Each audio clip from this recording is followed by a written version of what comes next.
I've been an avid outdoorsman my entire life. I grew up in the hill country of Tennessee, and from the time I was young, my father taught me how to hunt and survive in the woods. It was part of life back home, and everyone had the same shared upbringing in my town. Although I enjoyed hunting as much as any of my friends, it was really the solitude and peacefulness that I found among the trees that really stuck with me as I grew older. When I turned 20, I took a job with the Parks Department at the Roan Mountain State Park. It wasn't anything too exciting. I was mostly a glorified tour guide for park visitors, but it gave me the chance to make a living spending my days out in some of the most beautiful wilderness I've ever seen. Even though I lost my job when the budget cuts came in 2020, I still had the experience of 2 years there and a nice bit of qualification on my resume that I could take somewhere else and continue my love affair with nature. Those were some of the fondest memories I have rattling around in my head. But even there, I fell victim to this sinister black cloud that haunts my dreams these days. I'm getting a little bit ahead of myself, though. It's important for me to write this down. Maybe it'll help me make sense of it all. Maybe it'll help me sleep at night. Maybe not, but it's worth a try. So I'm going to do it while I still can. A year ago, I decided that a change of scenery might do me good. I'd spent most of 2020 working odd jobs while trying to get back into a parks position, but there were no openings anywhere nearby. I had always heard great things about the Pacific Northwest, so I figured I'd take a couple of weeks and head out there to take a look around and see what it's like. In addition to the hike, I had also scheduled an interview with the Oregon Parks and Recreation Department before my planned return, so my spirits were high. I spent a month planning the week-long hike into the backcountry of Oregon, anxious to see firsthand the massive redwoods I'd always heard about. Finally, the day came. I stepped off the plane and into the cool Oregonian air, more excited than I'd expected to be, and I knew in my heart that this was going to be a hike I'd never forget. A first step into what I was hoping I could turn into a new chapter of my life. I had no idea how true that would end up being. I spent an hour at baggage pickup and then another at the TSA office, picking up the locked hard case containing the .40 Magnum revolver that my grandfather had given me on my 18th birthday, the same one I always carried into the wilderness. But even slogging through the endless tedium of bureaucracy didn't dampen my enthusiasm, and by the time I had retrieved my car rental and turned the wheels away from the airport and onto the open road, I was smiling again. The moment I left my rented Jeep in the gravel parking lot at the trailhead and stepped into that shadowed, lush greenery of the Pacific Northwest, I was certain I had made the right decision. I had supplies and equipment to last me twice as long as my planned trek, and now I was already considering extending my hike a few days longer than planned. It was early September, and the temperature hovered right around 70 degrees during the day in the sun. Under the dense canopy of the old-growth forest, though, it was probably 10 degrees cooler. Remarkably, a gentle and steady breeze managed to make its way through the trunks of the pines and cedars that surrounded me, keeping the air light and fresh. Within 10 minutes of starting my hike, the small parking lot was lost to view behind me, and I was completely alone, surrounded by this primeval woodland. It was like something out of a Tolkien novel. And I could almost imagine rounding a hilly bend and stumbling upon a small village of hobbits going about their day, oblivious to the outside world I had just left behind. I followed the well-maintained trail for another couple of hours, only encountering one other hiker during that time, as they returned in the direction of the trailhead from their own excursion. From their lack of gear, no more substantial than a small shoulder pack, I guessed they were just out on a short walk. I saw them take quick note of my considerable backpack and the handgun holstered across my chest, and thought for a moment that I saw something like concern flash behind their eyes. It might have been some subtle disapproval at the firearm, but I didn't think so. It wasn't unusual for a hiker to go armed into the bush, especially when alone and in bear country. Regardless, If it had been there at all, it was gone in an instant. We exchanged a friendly nod as we passed each other. But neither of us seemed willing to break the silence with our own words, so we continued along on our separate paths, quickly lost to each other once again. There had only been one other car in the parking lot when I arrived, so I was fairly certain I was unlikely to encounter anyone again for the next week, something I was greatly looking forward to. After another hour, I reached the offshoot trail that I'd been expecting and followed it as it gently turned northerly, growing less distinct and wilder as I went. The air was cool and damp, and the ground beneath my boots was soft and alternated between rocky and muddy as I progressed. Based on my research, this should be the head of the old river trail, which had been used for generations by trappers and fur traders. The course I had plotted would branch again in a couple of days and loop back around until I eventually returned to the main trail a few miles further along. It was a nice, comfortable track and would give me plenty of time to enjoy these woodlands, so different from those in my native Tennessee, and yet so familiar at the same time. For the next 2 days, I immersed myself in the forest, reveling in the solitude and the oneness I felt with all living things around me. I set camp the first night beside a lazy stream that wound from somewhere above and carried icy cold waters, crystal clear and filled with small fish that darted back and forth in its currents. The second night, I sat at my tent beneath an uncommon, welcome break in the high canopy above.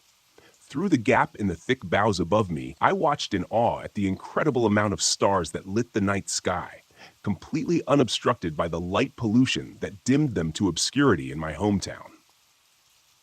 On the fourth morning, I woke with the dawn, stepping out of my tent and into the heavily shadowed woodlands. I had a quick breakfast of some freeze-dried eggs and sausage, along with a steaming cup of instant coffee, both of which were surprisingly good. After I finished my second cup of coffee and attended to the rest of my morning routines, I broke camp and was moving again within the hour.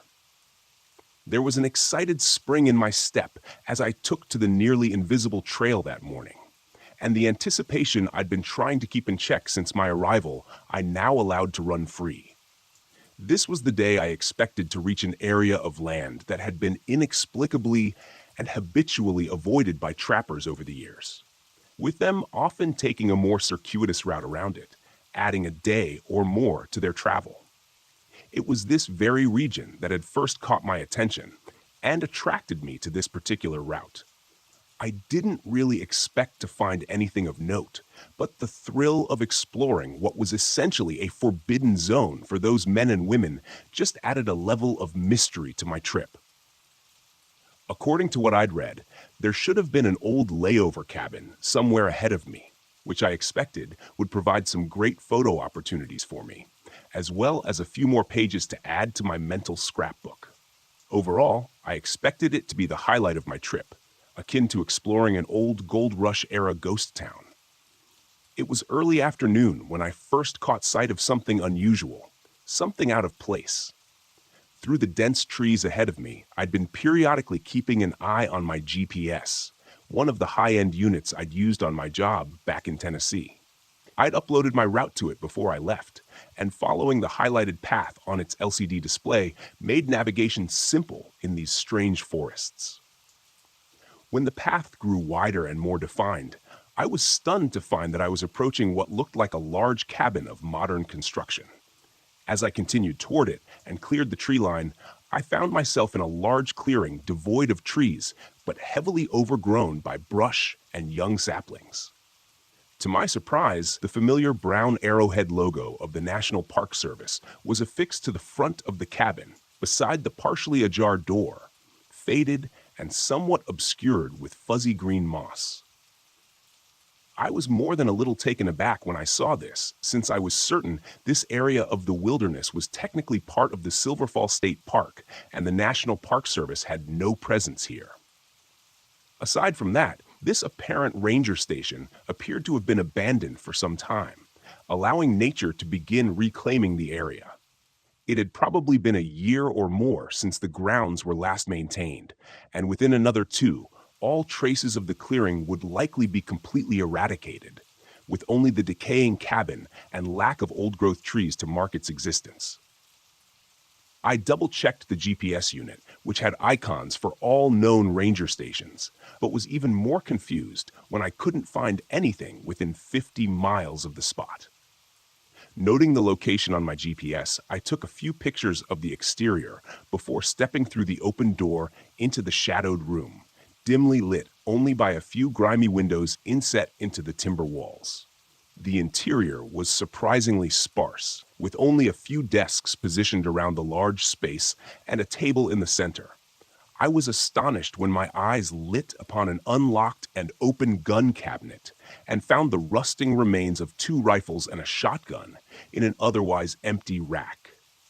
I'd seen some reckless and irresponsible things during my time with the Tennessee Department of Environment and Conservation, but I'd never expected to find unsecured firearms just left in the open for anyone to stumble across in a ranger station. I grimaced and shook my head in dismay at this apparent display of government waste and neglect, snapping a few more pictures of the interior. If the corrosion hadn't appeared to have long since rendered the weapons non-functioning, I'd have been inclined to carry them out with me and turn them over to the authorities. As it was, I had no interest in adding another 20 pounds to my already heavy load, and they were clearly of no threat to anyone anymore. I just made mention of them to the park rangers when I returned and let them decide what to do. Finding nothing else of interest, I left the cabin and continued my journey, leaving the oddity behind as I once again entered the dense trees. It was only another half hour before I found the remains of the layover cabin I had read about previously, but was disappointed to discover it was little more than a collapsed wooden frame at this point, half buried under the weight of a long dead and fallen cedar. Honestly, I wasn't sure what I expected to find, but I think there was a small part of me that imagined the romantic notion of being able to stay in that long-forgotten cabin, not used in 100 years or more. I took a few pictures of the rotting timber frame, but my heart really wasn't in it. I had built this moment up in my mind for the last month, but the reality fell far short of my expectations. Hitching my pack higher on my shoulders, I tucked away my small camera and started once again along the path. Before I had taken more than a handful of steps, however, an aged wooden placer nailed to a tree near the remains of the layover cabin caught my attention.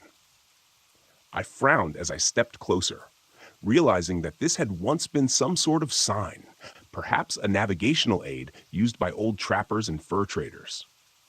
I could tell that it had been painted at some point, but the pigment had long since been erased by the elements.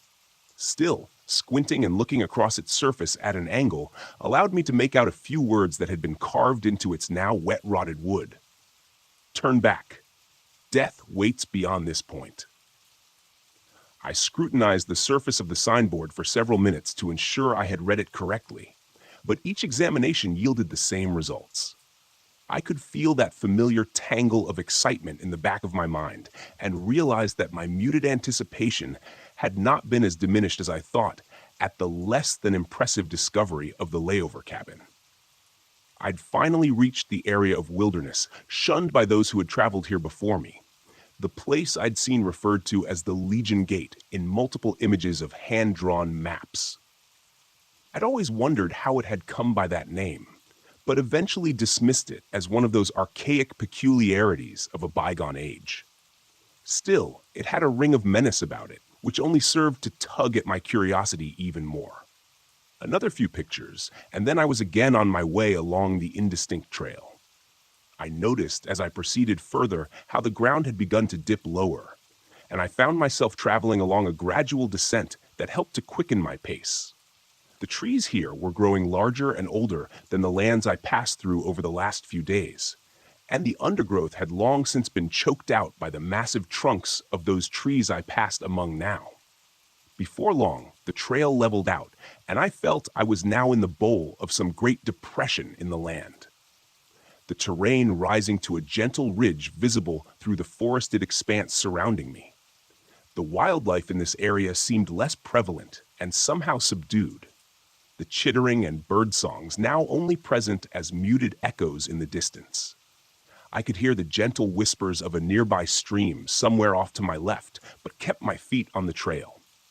The GPS was having trouble locating my position now, presumably due to the heavy canopy cover overhead, and the last thing I wanted was to wander off the trail and lose my path. I noticed that the breeze that had been my companion throughout my hike was now absent, unable to find its way down the decline or penetrate the dense forestry. Although the atmosphere was still very cool in the ever-darkening shadows of the massive trees, it was no longer fresh and airy, now turning somehow unpleasantly stale and musty. There was a damp scent of organic decay that seemed to pervade every breath, and I felt an odd melancholy now tinting my mood. It was then that I came upon another curious discovery. Ahead, mostly hidden by the crowded forestry, I caught sight of a few flashes of bright color. As I proceeded between the massive trunks, soon the colors resolved themselves into something unexpected, a small encampment of bright nylon tents surrounding a central fire pit. Though I couldn't detect the smell of a recent campfire, I still caught the lingering scent of burnt wood loitering in the air. When I grew close enough to get a good look, I subconsciously reached up and unsnapped the strap on my holstered Magnum, my eyes darting around the small clearing. The tents, though still upright, were torn and ravaged, and the occupants were nowhere in sight. Immediately, my thoughts went to a possible bear attack, although I'd heard that grizzly bears had gone extinct in Oregon early in the 20th century. There was still a large population of black bears all over this area. I'd seen fresh scat a few times over the last couple of days, but thankfully hadn't encountered any of the predators yet. I knew that the black bears in Oregon were larger and more dangerous than those I was more familiar with in my home state of Tennessee, and they were a very real threat to people out here. I'd seen the results of a bear attack once during my time with the Park Service, and it was enough to turn my stomach and fuel many sleepless nights afterward. A family of 4 had been camping in a restricted area of the park known for its bear population. Despite the numerous warning signs at the ranger station and those posted all around the area, the father had thought it a great adventure to go off-trail and set up camp with his wife and teenage children. There hadn't been much left of them or their camp when we found them a week later. I don't like to think about it. The images are still there sometimes when I close my eyes. Cautiously, I unholstered my revolver and moved as silently as I could towards the camp, eyes never ceasing their scanning of the woods surrounding me, searching for any hint of movement. I doubted that whatever had done this was still nearby. A quick glance at the fire ring showed that it had rained at least once since the last campfire, the remaining ashes compacted and pocked with tiny craters. There had been no rain during my hike, so I thought this was at least a week old or more. I ducked my head into a couple of the dome-style tents, noting that the bedrolls and supplies were still present, including large backpacks bearing the embroidered emblem of the USGS. What the hell was the Geological Survey doing all the way out here? In the last tent, which surprisingly had not sustained the same damage as the others, I found some watertight cases marked with the same USGS emblem. Survey equipment, I guessed. This doesn't make any sense, I said aloud to myself, backing away from the tent and turning a slow circle to take in the whole area. The USGS routinely did tree surveys, so it wasn't uncommon for them to be in the wilderness, but I also knew that they would have traveled armed and wary when camping in bear country. There were 5 two-man tents, not counting the one used to store equipment, so that meant there had been at least 5 of them, and possibly as many as 10. I couldn't imagine a bear, or even a family group, being able to take them. Hell, with that many armed people, I can't imagine any of them would have been taken. The only explanation I could think of was that perhaps one of them had been hurt, and the entire group called for a helicopter rescue, leaving their equipment and supplies behind. The tents could very well have been torn apart after they were extracted. There wasn't anything really to indicate an attack. No blood, no bodies, no pieces of bodies. They were just torn tents and the mysterious lack of occupants. Additionally, I could find none of the distinctive claw-tipped bear prints that I would have expected had there been an attack. In fact, aside from the numerous boot prints in the soft earth, the only animal tracks I could find around the campsite were those of cloven-hoofed animals, likely a large deer or elk. Those prints were prevalent through the camp, so I suspected the animal had wandered through in search of food at some point after it had been abandoned. Regardless, this new discovery, combined with the general oppressive feel of the whole place, had sapped the enthusiasm from me. I didn't feel the same thrill of intrigue I had previously, and now just wanted to be away from this place. I had a satellite messenger in my pack. I could cut this whole trip short and report my findings, calling for a rescue in the process. The satellite messenger was like a PLB, a personal locator beacon, except it had the added capability of sending short text messages in addition to issuing an SOS signal. The only drawback was that it required a greater view of the sky than a PLB did, and I was certain that if my GPS wasn't receiving a signal, the messenger wouldn't either. I holstered the handgun and secured the snap. I'd almost forgotten I was still clutching it as I investigated the camp, but there didn't seem to be any immediate danger. Pulling my camera out, I took a photo inventory of the encampment, including the condition and content of the tents, and made note of my last updated coordinates, which were only a few hundred yards distant. When I got back, I'd be sure to pass on the information to the authorities and let them investigate. Hopefully, it would turn out that there was nothing amiss and that the USGS personnel were all accounted for. But in case they were not so fortunate, this information might be valuable to rescue efforts. Satisfied I had done all I could there, I turned my attention once again to the path, leaving the ravaged encampment behind with an uncomfortable and inexplicable feeling of being observed. The trail began to rise as I approached the western edge of the depression and then plateaued. I began to note with curiosity the black and red striped plastic ribbon tied around some of the trunks. I had seen all sorts of tree markers before, including those used by the USGS, but I didn't recall ever seeing any of that particular color combination.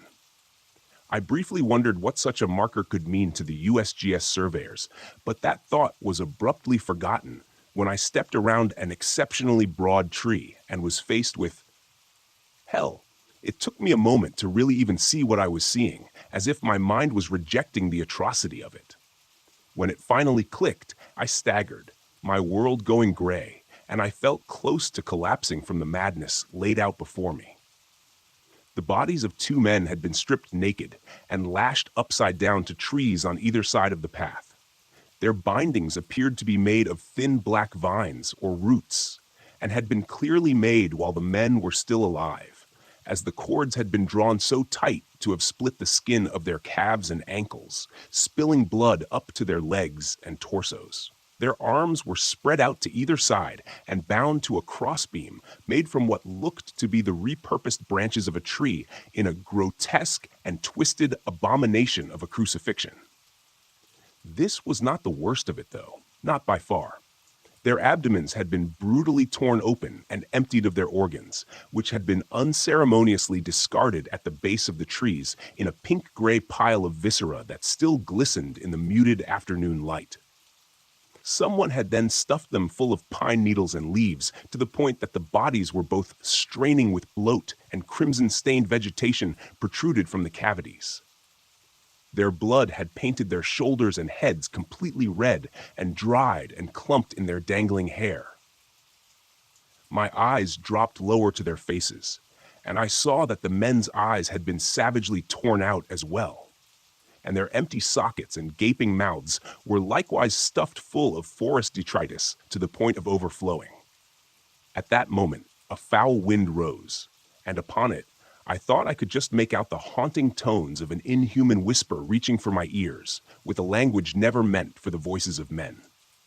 Again, The world shifted before me, and I took a clumsy step backward in shock, my feet dangling and dropping me hard on my tailbone. I sat there for a long moment, chest heaving and heart pounding in my ears, before a voice in the back of my mind screamed at me to get back on my feet and run. My senses returned then, and I was only too glad to oblige. I leapt to my feet and ran with every ounce of strength I had, passing between the two obscene figures and racing along the overgrown path. I had only covered 50 long strides before breaking abruptly out of the dense tree line and into a broad glade nearly 75 yards across. Unbelievably, even this large clearing was not enough to provide a break in the unrelenting canopy above, a fact I noted subconsciously even as my eyes fell upon the new depraved scene before me. The center of the expanse contained a single odd tree with oddly smooth and blackened bark, 10 feet in diameter, which had been felled and now lay upon the ground. Its length extended from the center of the clearing and stretched beyond the tree line far enough that I couldn't see where it ended. Seated in a circle surrounding the great stump were 6 more figures, 4 men and 2 women, all stripped naked and seated in a cross-legged fashion, leaning forward with their hands outstretched and resting at the top of the smooth surface like it was a massive round table at which they prayed. Scraps of their USGS uniforms littered the area, torn to rags and cast aside chaotically around them. Their naked backs were hashed with bleeding cuts, as if made by razors, and I could almost recognize the patterns in their mangled flesh that Rek called long-forgotten runes, or the letters of some unrecognizable language. I stepped forward almost unwillingly, in a daze, forcing my feet to carry me closer to the obscene congregation. Unlike the other bodies I'd found previously, these men and women seemed to still be alive, swaying minutely as if joined in some communal and silent chant. As I closed to within a dozen yards of the massive remains of the stump, my eyes were drawn to its surface, patterned with thousands upon thousands of tightly packed growth rings, each seeming no longer than the width of a needle. For an incongruous moment, my thoughts turned to astonishment, both at the incredibly slow growth this tree must have incurred, as well as at the impossible age that the rings implied. As my gaze swept across its saw-scarred top, I realized that the entire center of the tree, the size of a manhole cover, was black as pitch and sickly hollow, as if the tree had been burned from within thousands of years ago, leaving a void that surely should have killed it. Somehow, inexplicably, it had survived and continued to grow, year after year, century after century, millennium after millennium, until now. Looking around the discarded clearing, I observed some discarded equipment scattered about and was surprised to find 2 long-bladed chainsaws nearly hidden by the knee-high grass. Some small part of my brain tried to reason why the USGS would travel all this way to remove this ancient tree, but the question was a small one and was quickly eclipsed when I looked closer at the men and women. Their eyes were gone, but unlike their companions I'd found earlier, they had not been torn out, but rather scorched from their skulls by some intense flame. It was as if someone had taken a road flare to each of them, and I could see clearly the blackened flesh surrounding the empty and cauterized sockets. Their mouths gaped open limply, wider than unbroken jaws should have permitted, and I couldn't imagine the pain that must have even now racked their bodies. But if they felt anything, they showed no sign of it. Their eyeless gazes were fixed on that black abyss in the center of the impossible base. I crept closer, my right hand moving to rest on the butt of my holstered magnum, and my left reaching out unbidden to the closest of them, a young woman with short brown hair and a slight build. I didn't want to touch her, didn't want to touch any of them, but I couldn't overcome this need to understand and to try to help them if I could. The moment my fingers made contact with the feverishly hot skin of her shoulder, I knew I had made a mistake. At once, the circle of men and women ceased their movement, and the one I had reached out to turned her sightless gaze to meet my own. A chill rippled like cold lightning through my veins. In that moment, I knew there was nothing of life left in any of them.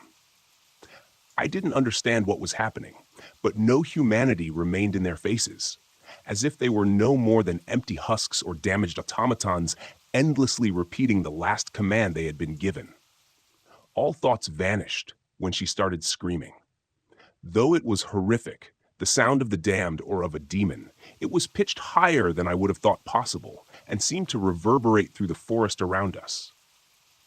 The air shook and vibrated with its assault, and I clamped my hands over my ears to try to dampen the hellish wail.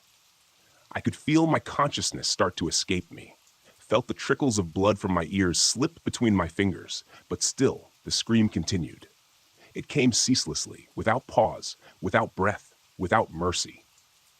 I stumbled away, vomiting into the grass as I fled. My ears burned with a pain I couldn't have imagined until suddenly everything went silent. My vision blurred, and a ripping ache went through my brain like a white-hot brand. That was the last sound I ever heard. Somehow, my directionless flight led me beyond the far side of the clearing and into the tree line. All thoughts were gone as my body operated on base instinct, survival. My feet ran without command, my hands pushed aside underbrush and branches alike, without direction. I don't know how long I fled, minutes, hours. I only remember emerging from the forest into a wide open field and into the bright warmth of late afternoon sunlight. Somehow, my fingers found the satellite messenger still clipped to my pack, and I activated the SOS beacon. After that, I only have fragmented memories of falling to the ground and later of being transported in a rescue helicopter. Later still were the memories of the hospital, of the doctors, and then of the mental institution. That was a year ago, and I've made great strides since then. My vision has mostly returned in my right eye, though I have little more than blurry shadows in the other. My hearing is gone, and the doctors tell me there is no hope for recovery there. Whatever damage was done had been severe enough to nearly liquefy the nerves, eardrum, and cochlea in each ear. My mind is a bit fragile still, and I have to be careful about forcing myself to recall memories of that day. Sometimes, like now as I write this, I can distance myself from it, pretend like it is just a story that I'm telling about someone else. But if I push too hard or force myself to accept that this actually happened to me, I will suffer a grand mal seizure and fall into a catatonic state for days on end. I gave my story to the authorities, along with the GPS tracking and my camera. I'm told that they spent a month combing those woods using my GPS data to try to find the locations I told them about. They found the old ranger station, and it sounds like it's a mystery even to them. They also found the USGS campsite just as I described it. But that's it. No bodies, no black-skinned tree old enough to have seen the dawn of mankind, no eyeless USGS surveyors, nothing. They gave up the search after 2 of their rangers went missing, deeming the area too dangerous to continue search and rescue operations. The old river trail is now restricted, and the area known as Legion Gate has been enclosed with miles of tall chain-link fence topped with razor wire. I'm told it's to prevent anyone else from falling victim to an extremely dangerous natural environment, as they've termed it. I don't go out into the woods anymore. I get anxious and suffer severe panic attacks if I even drive too close to a forested area. My hands get clammy and my breathing starts to hitch. If I turn on the TV and see an image of a tree line, I tense up. I've since moved to a metropolitan area in the southwest, surrounded by hundreds of miles of concrete and desert. I'm on permanent disability now and do part-time work at a local retail shop to keep busy, but it hasn't left me completely. I can still hear the scream. Why can I still hear the scream?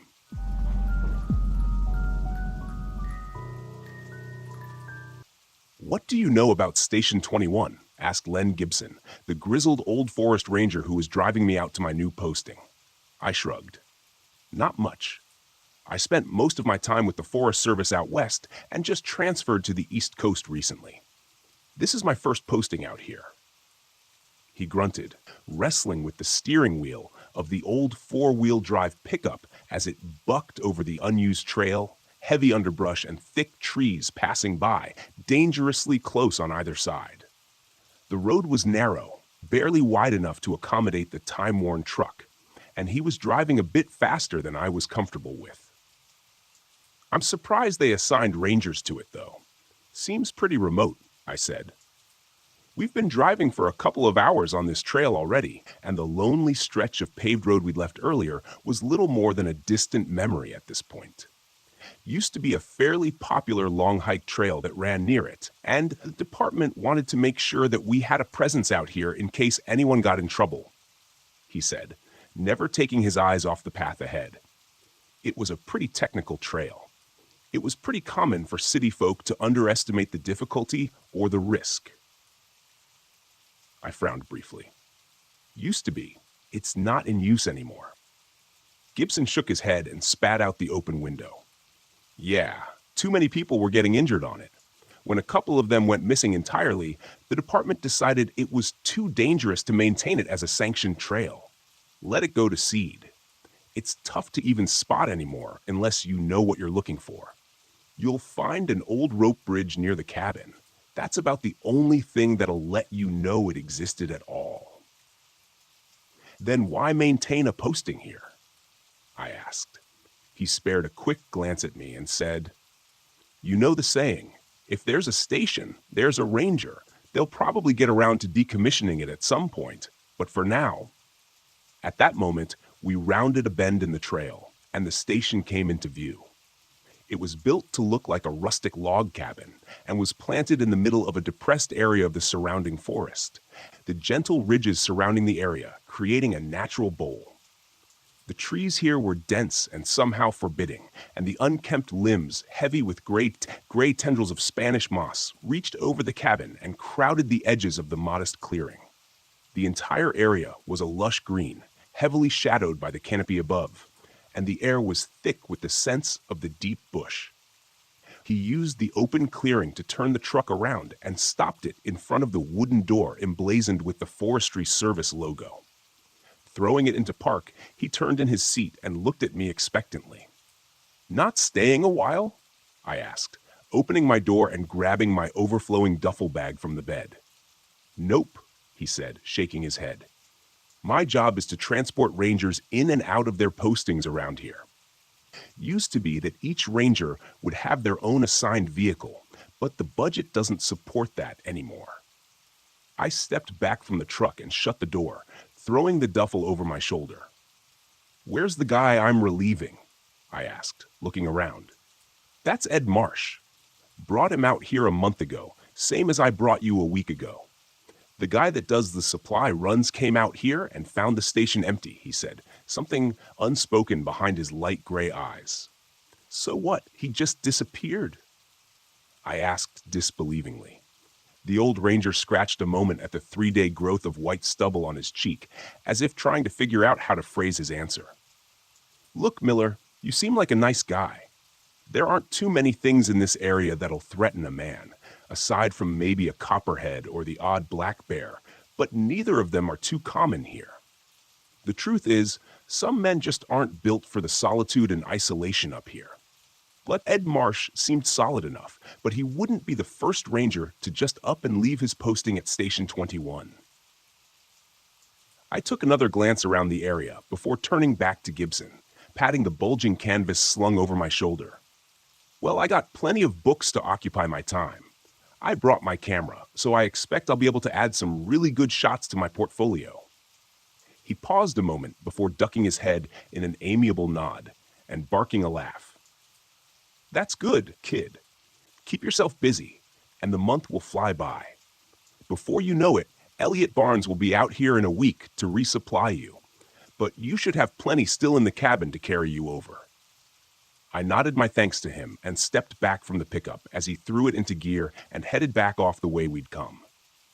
I watched the tan and maroon 4x4 until it was lost to view, the sounds of its whining engine lost to the trees. I found myself alone in front of the cabin, glad to be on solid ground after the morning's less than smooth ride out here. The sounds of nature, which had momentarily been muted when we arrived, slowly returned in force.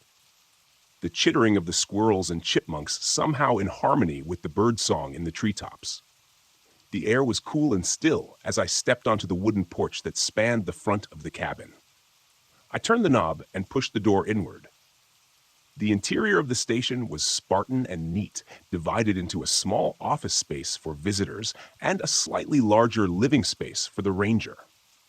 I walked around the low wooden counter and through the open doorway that led to my new accommodations for the next month. It was relatively neat and organized. The ranger who'd been posted here before me looked to have been fairly settled into his posting. I wondered briefly why a forest ranger accustomed to spending his time alone in the forest would decide one day to just pick up and leave. The trail back to the main road wasn't a difficult one to hike, but it was a long one. Of course, Ed Marsh had probably called a friend to come out and pick him up, but it still didn't make any sense. Regardless, it was a mystery for another day. The sun was beginning to set, and I still needed to get settled in and set for the night. By the time I had unpacked my stuff and started a fire in the cobblestone fireplace, night had fallen. The silence of the woodlands around me was a familiar comfort, different from my previous post in the Pacific Northwest, yet somehow the same. The air began to chill with the coming of night, and I made my way around the cabin, locking the front door to prevent any curious critters from finding their way inside during the night. I left the windows open for a bit for the airflow and settled comfortably in a cushioned chair in front of the crackling flames with a bit of Johnny Walker I'd carefully packed, just enjoying the moment, lost in my thoughts. My eyes wandered aimlessly around the room, taking in my new surroundings. I stopped when they settled upon some crumpled pieces of paper that had been discarded and were hiding in the corner of the room near the bed. With a grunt of interest, I stood from the chair and took another swallow of the scotch, heading over and snatching the papers up from the floor. Returning to my seat in front of the fireplace, I set the glass on the low-end table to my right and smoothed the papers out on my knee. They looked like they had been torn out of a bound notebook, perhaps a composition book or journal, and the handwriting was in a sloppy cursive written in black ink. I raised my eyebrows in interest when I read the first page. Dropped off today by Ranger Gibson. Thought I was going to piss myself for the last half hour with the drive. I think he hit every rock and root on that trail. The old bastard tried to spook me with the history of Station 21, but I'm not a rookie. I know how things are for new postings. I have to admit that Station 21 is a bit of a mystery, but it just adds to the charm of the place. I'll have plenty of time to get familiar with it. I flipped to the next page. Some sort of animal was outside the cabin last night. I'm glad I thought to close the door. The last thing I want is to wake up to a black bear rooting around in my provisions. Amen to that, I thought. Another page. I swear to Christ, if that old bastard is trying to scare me, I'm gonna beat his ass. I don't have any interest in playing any games, and even less interest in going out in the middle of the night in the rain. I didn't think that Gibson seemed like the type of person to haze a new guy, but what did I know? I turned to the next page and kept reading. Okay, I'm not sure what the hell that was outside last night, but I don't think it was Gibson. There are no tire tracks anywhere nearby, and I can't find any boot prints in the mud this morning. Whatever it was too big to be a raccoon. Maybe a black bear, I guess. Need to be sure to keep things locked up. I'm starting to wish they issued rifles out here. The last page was the strangest of the bunch. I think I saw it today out by the ravine, but I think it saw me too. I don't think it likes it when you notice it because it sure took notice of me pretty damn quick after I spotted it. Need to be more careful. I reread the pages a few more times, pouring myself a bit more of the scotch and reclining back in the chair as I pondered what I had read. I must have drifted off at some point, because I awoke to the sound of rain and thunder.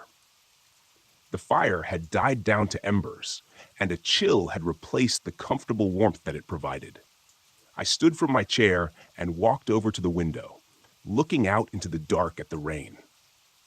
Even with the heavy cloud cover, I could still make out the dim shapes of the trees beyond the clearing in front of the cabin. A gust of wind rose and blew the misting rain into my face through the screen. Not wanting to have to spend the next morning trying to dry everything out, I began walking around all the windows and closing them, lamenting the loss of fresh air they permitted into the cabin's interior. I moved to the last window, the one nearest the main entrance to the ranger station, and froze. My brow creased and I squinted into the rainy darkness. I was sure I had seen a shape moving along the tree line, but lost it when the storm intensified briefly and obscured my view. Staring into the darkness for a long minute, I reluctantly backed away and closed the last window, shaking off the uncomfortable feeling as best I could before moving over to the bed and dropping into it without bothering to undress. Sleep quickly took me, and my dreams were filled with strange and unseen shapes hiding in the shadows at the edge of my awareness. By the time I rolled out of bed the next morning, all remnants of the previous night's unease had vanished, and my mood was heightened as I faced my first morning at my new post. After a quick breakfast and a change into a fresh uniform, I threw open all the windows before stepping out of the cabin and into the damp early morning air. I dug my camera out of its case and threw a strap over my head as I set out. The first thing I wanted to do was take a look around the area and get a sense of my surroundings. Gibson had told me there was an old rope bridge that led to the decommissioned trail nearby, and after a quick look at the area map in the ranger's office, I figured that it was only 100 yards or so north of the station. I figured that would be as good a place as any to start, and would probably provide some nice opportunities to get some dynamic shots. My narrow trail led into the tree line to my right as I stepped off the wooden porch and into the ankle-high grass of the clearing. A small sign with a white arrow was posted near the trail with a brief description: Graham's Ravine. With a spring in my step, I followed the narrow trail through the trees, embracing the sense of nature that surrounded me. The constant dripping of the previous night's rainwater joined its voice to the native fauna and seemed to push me along. Before long, I emerged from the trail and found myself standing at the edge of a jagged cliff. The grassy ground abruptly gave way to a rocky vertical face that tumbled down nearly 100 feet to the floor of the ravine below. The base of the gulch was filled with the angry flow of a narrow river, though I suspected that it was likely the storm from the night before that made it so. It was probably ordinarily little more than a meandering creek when the weather was dry. Spanning the ravine was an old and weather-worn rope suspension bridge with gap-toothed wooden planks beckoning for travelers to cross. They didn't look too trustworthy, so I decided to keep my feet on solid ground for today. Perhaps I'd be a little braver another day and try my luck with the bridge. Instead, I raised my camera and removed the lens cap, bringing it up to my eye and taking several pictures of the scene, including one point-of-view shot looking across the bridge itself, as if the viewer were to step onto the span. I was pleased with that one. I felt it added a little drama to the rest. After a while, I replaced the lens cap and continued my exploration of the area surrounding the ranger station, eventually finding myself back at the cabin in the waning afternoon light. All in all, it had been a peaceful and pleasant day, and I'd wrap it up with some light chores around the station before calling it a day. That evening, I copied the images from my earlier outing to my tablet and was lazily swiping through them as I picked at my dinner. I reached the set I had taken at the rope bridge and smiled at them. They turned out better than I'd hoped. As expected, the POV shot across the span was the best of them. I wished I had thought to add a little more field of view for added drama, but I could take care of that with editing. I didn't think that would be necessary, though. I was sure I'd end up with hundreds of similar shots by the time I rotated out of this posting. Something in one of the shots of the bridge caught my eye, and I set my plate aside as I zoomed in closer on the image. In the foliage across the ravine, half hidden behind a tree, was what looked like a tall, impossibly thin man. He appeared to be leaning around the tree and staring directly at me. Thinking it must just be a trick of the light as it played upon the undergrowth, I checked the other pictures and gasped out loud, startled at what I saw. In each of the images taken at the ravine, the figure appeared. In the first view, it seemed to be moving slowly among the trees, oblivious to my presence. But then, suddenly, in the next frame, there it was, standing behind the tree and staring directly at my camera, at me. The man was tall. He must have been well over 6 feet and very thin. He appeared to be dressed head to foot in some sort of black cloak or cape, and only his pale, bald head and hands were otherwise visible. Most unsettling, however, were his eyes, which were unusually large and dark, like fist-sized black marbles set into his pale face. I couldn't really make out much more detail than that. He hadn't been the focus of my shot, and there was no way to enhance that area of the image any further. My attempts to zoom in more only succeeded in pixelating the image and obscuring the man. At first, I was more than a little shaken, but then I thought about it more and chided myself for being so easily startled. Sure, the encounter was an unusual one, but Gibson had told me the trail that lay beyond the ravine had been a popular one. Just because the Forestry Service had decided to stop maintaining it didn't mean that adventurous hikers didn't still travel it. That would also explain why the department wanted to maintain a ranger presence out here. If the trail was still being used, even unofficially, they would still want a ranger nearby in case of trouble. It all fit together nicely, and my nerves eased again. Still, a small glass of Johnny Walker was always welcome. So I started a fire and settled in for the night. During the light cleaning I had done that afternoon, I'd found another couple of crumpled pages behind the wastebasket and had set them aside on the end table to review later. Now, as I sat again before the crackling flames, I examined the 2 additional pages and felt the chill of dread climb from the base of my spine as I read the increasingly chaotic script. Something is outside the cabin again. Last night, it wasn't just hiding in the trees anymore. I feel like it's seen me, like it's taking notice of me now. I know how crazy that sounds, but it's the only way I can explain it. Elliot Barnes will be out here in 2 days to resupply me, and I'll leave with him when he gets here. They can find someone else to sit out here in this deserted ranger station. There's no need for any of us to be out here, and I don't think we belong here. I don't think it likes people being here. I don't think it likes to be noticed. I straightened from the hunched position I had unconsciously taken while examining the pages, stretching out the knot that had formed in the muscles of my neck as I stood and glanced over at the darkening windows that ringed the cabin walls. During the day, they provided welcome light and plenty of ventilation to the interior, but now, at night, they made me feel vulnerable. Anything could be outside, looking in at me through any of these windows, and I wouldn't know it. I could be surrounded by watchers on all sides and never have a clue. Get yourself together, for Christ's sake, I said aloud, shaking myself back to my senses. This was stupid. I had been in areas more remote and dangerous than this before.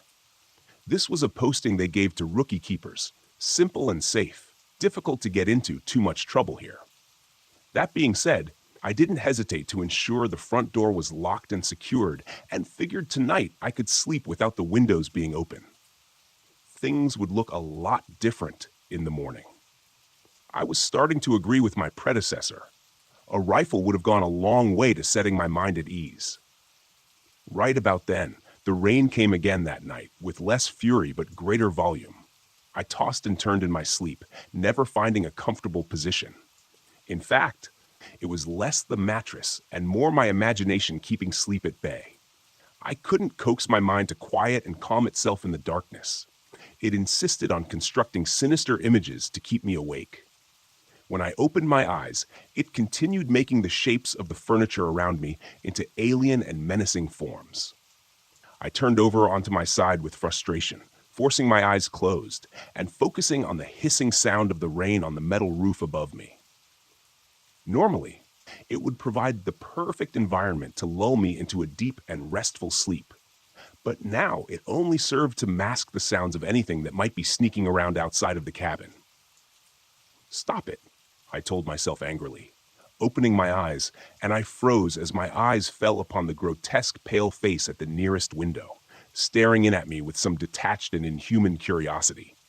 The black eyes were huge and unmoving. Even as I watched, rivulets of rainwater streamed down its face and over them. I could see small tremors in the white skin of its face as it almost seemed to tremble minutely, as if it didn't have full control of its body. Involuntarily, I abruptly sat upright in my bed in shock, and without changing its blank expression, the face somehow seemed to grow agitated, heated. I don't think it likes to be noticed. Those words from Ed Marsh's pages floated into my mind, and I thought he might be right. In an instant, it had faded away from the window, leaving only blackness in its wake.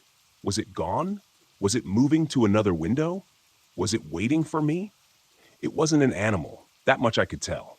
If it was a man, I needed to understand what he wanted. If it wasn't a man, I needed to understand what it was. I couldn't stay here for another month with this thing haunting me every day and night, always wondering if and when it would come for me. What if I hadn't awoken when I had? Would it have grown bolder and come inside? I'm going out there. I don't have any weapons other than this can of bear spray, but I have to know. I can't just stay here and wait for it. I can't wait for it to wear me down from exhaustion and lack of sleep. If I'm going to confront it, it needs to be now. I wanted to write this all down before I went out there, just in case. I don't know what's going to happen or what's out there, but I need to know. Hopefully I'll have more information to update this journal in a while. Wish me luck. The preceding pages were discovered in a journal left by the forest ranger I was sent here to relieve. I can't find any trace of him other than his camera and some other personal effects, and the ranger that dropped me off said he just went missing one day. From what he was telling me, that's not exactly an unheard of occurrence at the station. Some people just can't handle the isolation. Reading his journal, it sounds like he was more than a little unhinged and experiencing hallucinations. I've long thought that the Forestry Service needed to institute psychological evaluations before they just send people into the wilderness in complete solitude.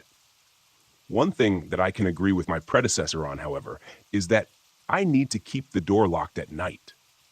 It sounded like something pretty big was moving around outside in the rain last night. I'm going to set some trail cameras tomorrow, I think, but if I hear it outside again tonight, I'll need to check it out.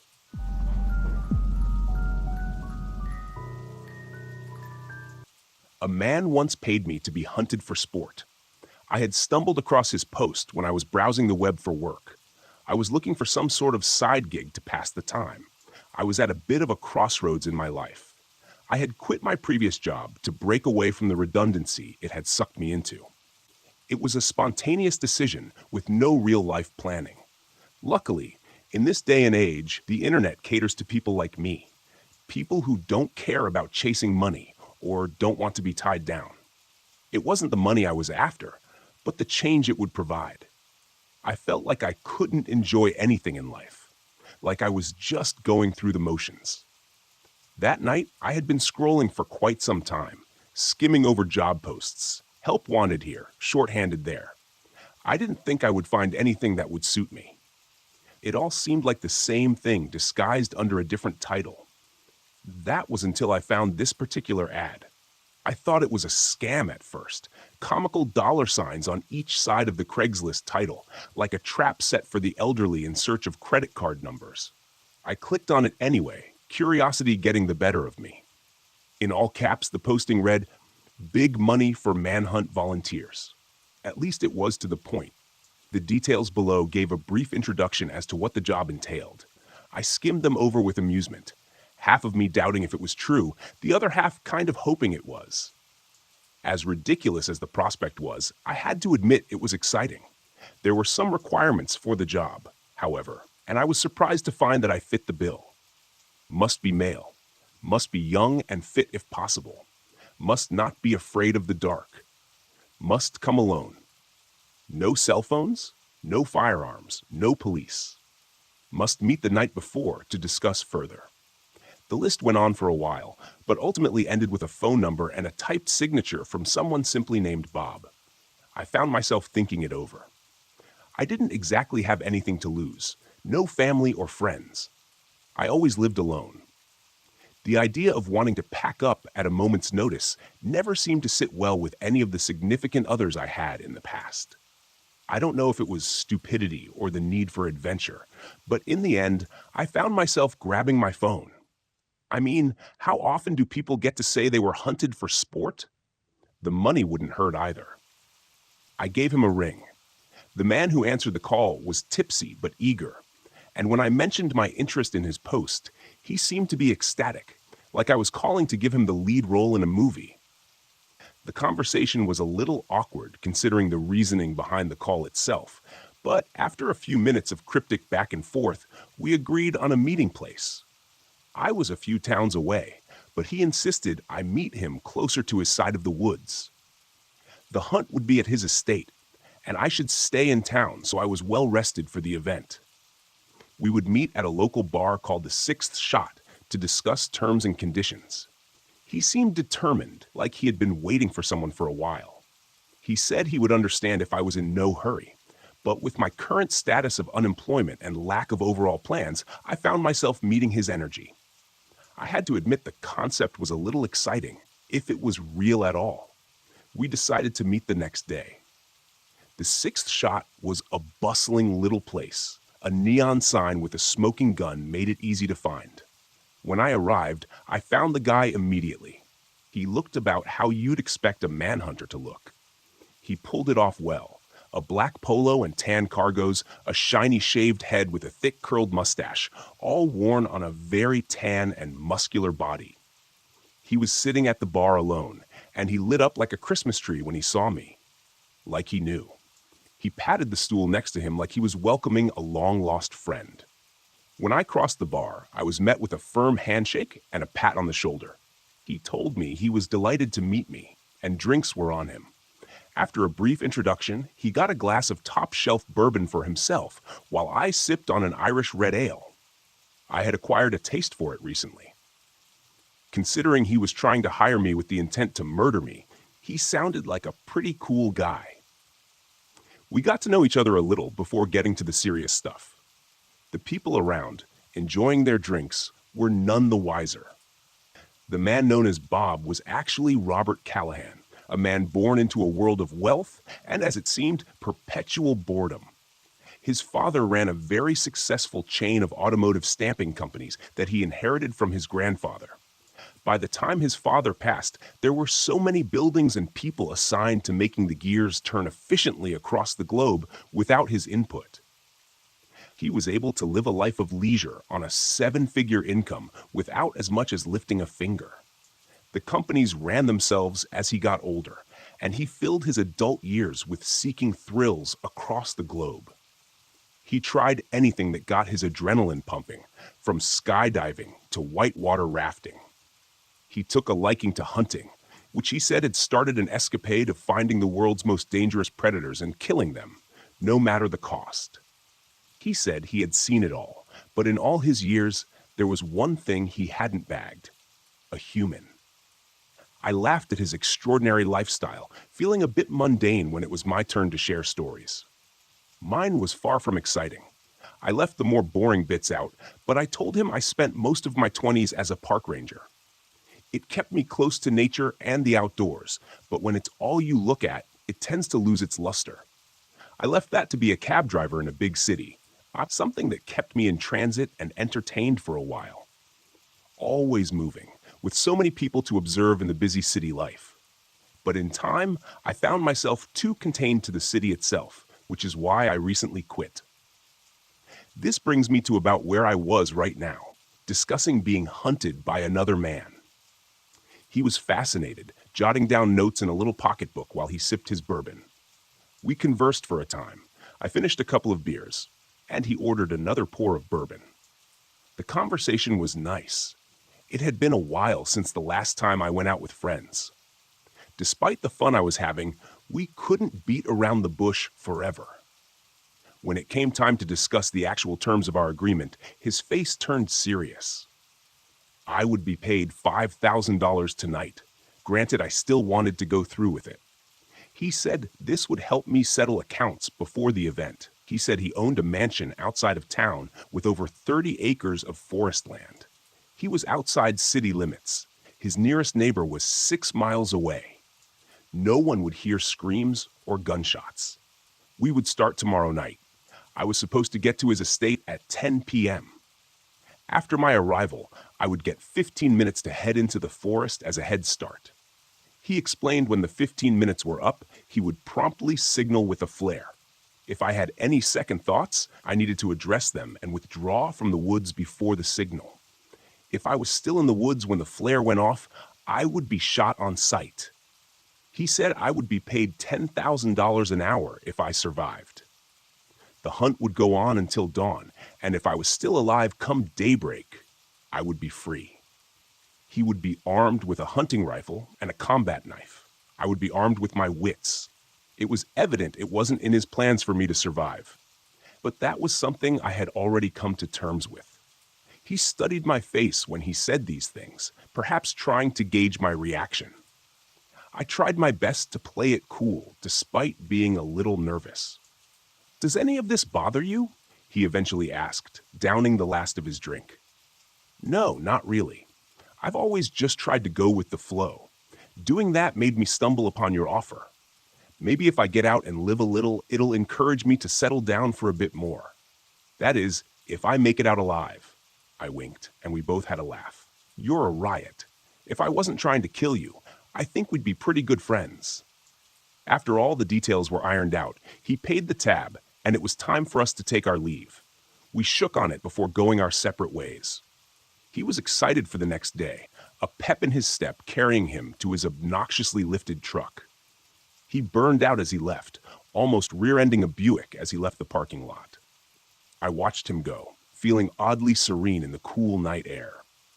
It was hard to describe. There was no one waiting for me to come back, no one to give me a courtesy call if I didn't show up. I didn't know if it was the thrill of the challenge or the drastic break in monotony. I spent my life trying not to be a creature of habit. Maybe this would be the last shift off course, or maybe tomorrow I would die and not have to worry about it anymore. With the moon shining bright and the cool breeze on my neck, I decided I would take a walk before sleeping in my car for the night. It might be my last time to enjoy a night like this. The next day, I woke in the backseat of my car, feeling oddly rejuvenated despite my choice of bed for the night. Through the blinding afternoon rays, I found my phone and checked my bank account. He was a man of his word. The $5,000 had been wired as promised. I decided I would go into town, indulge in some of the local variety, and find a place to shower before meeting Robert at the estate. I climbed into the front seat and left the parking lot on my way into town. I called my landlord and canceled my lease. I was already living in and out of boxes, and my lease was month to month, so I wouldn't exactly be missed. After getting something to eat, I called and canceled all my utility accounts, electricity, internet, stuff like that.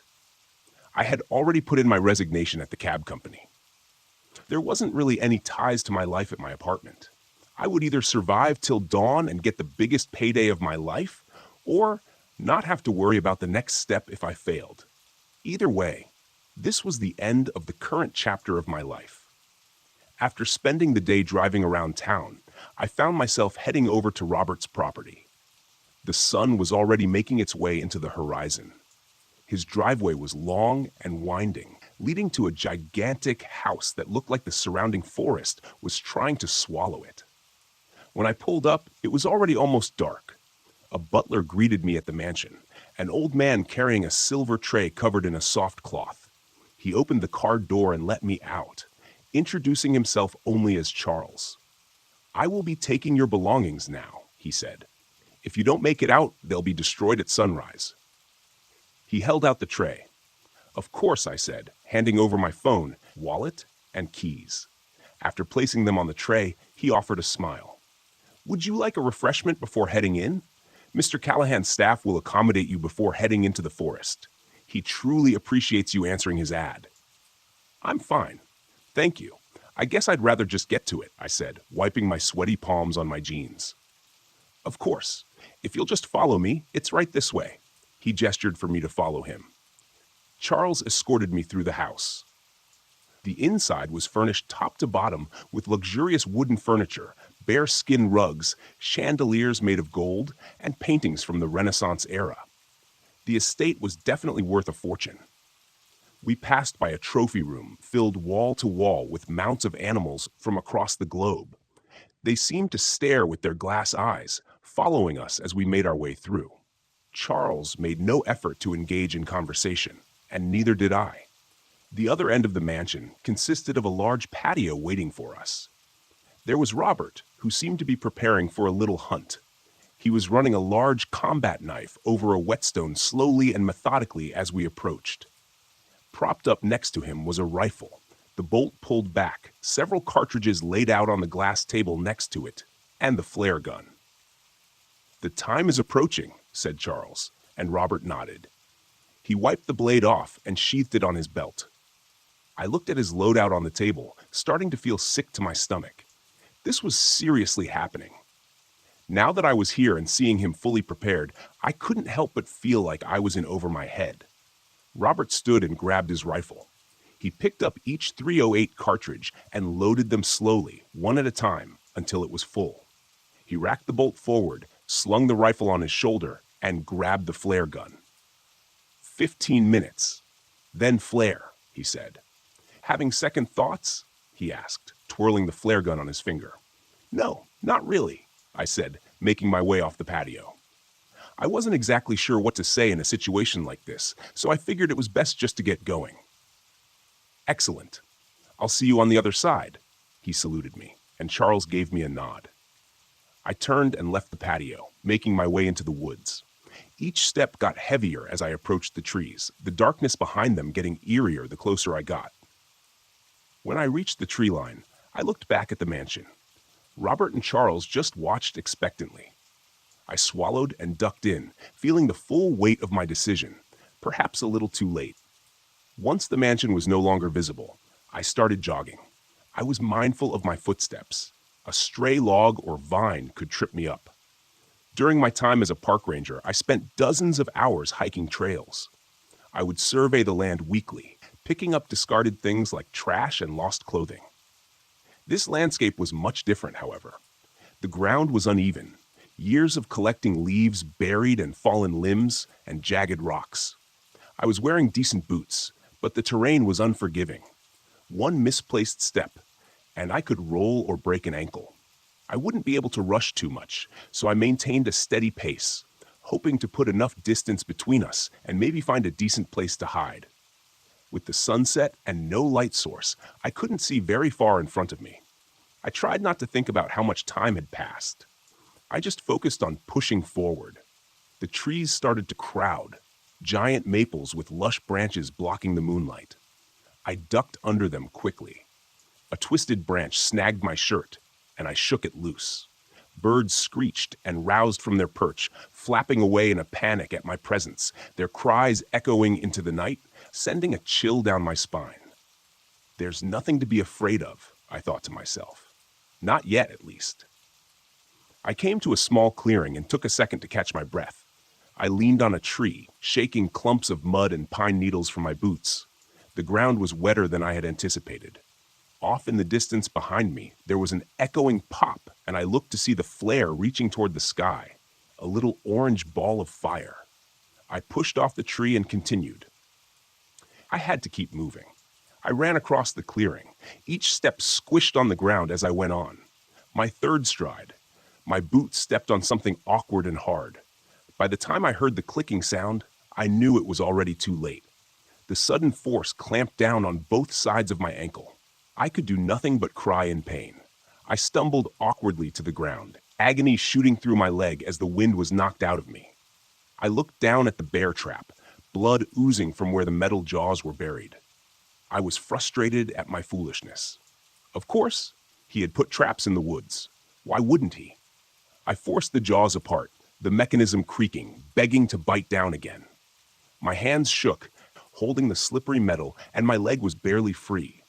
I let it snap shut, The sound of steel on steel clanked into the night, so loud it bounced off the trees. A second later, I heard an excited whooping noise. I'd heard him. He would be coming. I tried to see my ankle in the dark. There were nasty gashes on either side, but I didn't think it was broken. I got back up. It would hold weight. It was just hurting like hell.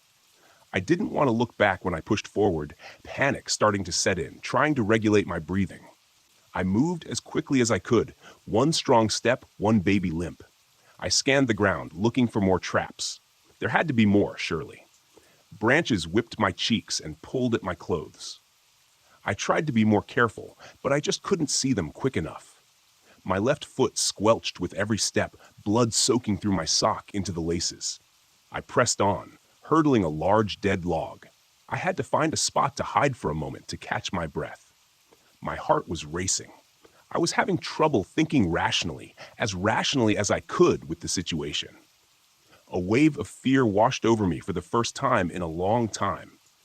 I'd gotten what I wanted, a thrill to make me feel alive. But as I looked down at my mangled leg, I was starting to regret it. Gunfire cracked in the distance. Branches next to my ear exploded, specks of bark and dust hitting my face from the racing bullet. I threw myself to the ground and started crawling, dragging my injured ankle with me. I dragged myself to a large pine tree and sat behind it, trying to come up with a plan. The gun went off again, closer this time. The round punched into the tree, shaking loose needles that fell from above. I squinted in the dark, trying to see ahead. In front of me, the ground started to slope, and I could finally make out the sound of rushing water. It could be a creek or a small river. Keeping behind the large pine, I slowly stood, trying to stick to the shadows until I was ready. I pushed off and started to run for the slope, hearing the gunfire again. As soon as I was in view, a fierce pain ripped through my shoulder, and my arm went limp, but I wouldn't stop. I started down the hill. I could see the shimmering surface of the creek below, something bobbing in the water, rotted logs from the looks of it. I needed to get down there, get under the water, and use the logs as cover. I worked my way down the slope. The ground was wet, each step threatening to slide out from underneath me. I heard footsteps now, breaking sticks and brushing trees as they tried to catch up. Another gunshot. The bullet whizzed over my head and missed. I tried to go down further and crouched, but my feet were too unstable. I focused on the water, a little bit closer and closer, like it was my salvation. I was almost there. Behind me, I could hear the racking of the bolt-action rifle. I shot a panicked look behind me. I could barely see him working through the trees, 20 yards away. As I turned back to the creek, my good foot got caught on something. I fell forward, hit the ground hard, and started to roll painfully and awkwardly in the dark. I watched my descent in a swirl of moonlight and darkness, my elbows and knees colliding with the earth as I went. I came to a stop at the edge of the water, lying on my back, gasping for air. I barely moved, my vision spinning as I looked up at the sky. I could hear him coming down the hill slowly and carefully. He knew he had won. He was taking his time now. Exhausted and defeated, I looked at the creek. It wasn't logs I had seen floating. Bodies. Several of them, bloating and rotting in the clear glow of the moon. I looked around. The more I saw, men, women, children. Robert was there now, boots squishing as he looked down at me. A pair of black goggles were over his eyes, a wicked grin on his face. He unslung his rifle and let it fall to the ground, then pulled the goggles off his face and cast them aside like toys. Disappointing. Very disappointing. I thought with you being a park ranger and all, you'd make it further. But here we are, at the creek. They never make it past the creek. Robert cracked his knuckles and pulled the knife from his belt. He held the knife in both hands and brought it down, aiming for my heart. I put up my hands to fight him, but it only delayed the inevitable. He worked free from my grasp and elbowed me in the head. My vision blurred once more. My arms went slack as he buried the knife in my chest. My lung collapsed as the blade went in, and with a grunt, he pulled the blade down, separating my torso down the middle in a nasty gushing mess. Satisfied, he got up and left me there to die. I tried to talk, but it all came out as gurgled whispers. What? What was that? He mocked, and he knelt to hear me. With the last of my breath, I spoke my final 2 words, just loud enough for him to hear. Involuntary screams came next, loud and shrill, broken vocal cords shouting in a mixture of barking and screeching. With both hands, I pulled the large incision, yanking the flesh apart in a spray of blood and disintegrating organs. His reaction was the same as all others before him, a look of pure irrational fear. My thin, inky black limbs burst from the gaping wound in my torso. I was on him in an instant, slashing the knife away and digging my nails into his flesh. I ripped his shirt like paper and separated his chest just like he did to me, my piercing screeches ringing into the night until I burrowed so deep they could no longer be heard. He thrashed and oozed from every orifice as he made room for me, just as the cab driver did, and the park ranger before him. I ate and wriggled as he expired, worming and digging my tiny frame to each limb like a suit. When the fit was just right, I stood up and cracked my knuckles. I looked at my reflection in the water, running a hand over my new face to feel the fit. Better than the last one, for sure. I took my time going back to the estate, making sure my walk was just right and everything was in place. The hours passed as I settled in, feeling more and more at home as I worked the joints and muscles. At daybreak, I emerged from the tree line to find Charles on the patio waiting. He came to greet me immediately. "Sir, this one had you out all night. Was this one better than the others? Can I get you something to drink?" "Oh, much better than the last," I replied. "A bourbon, if you will."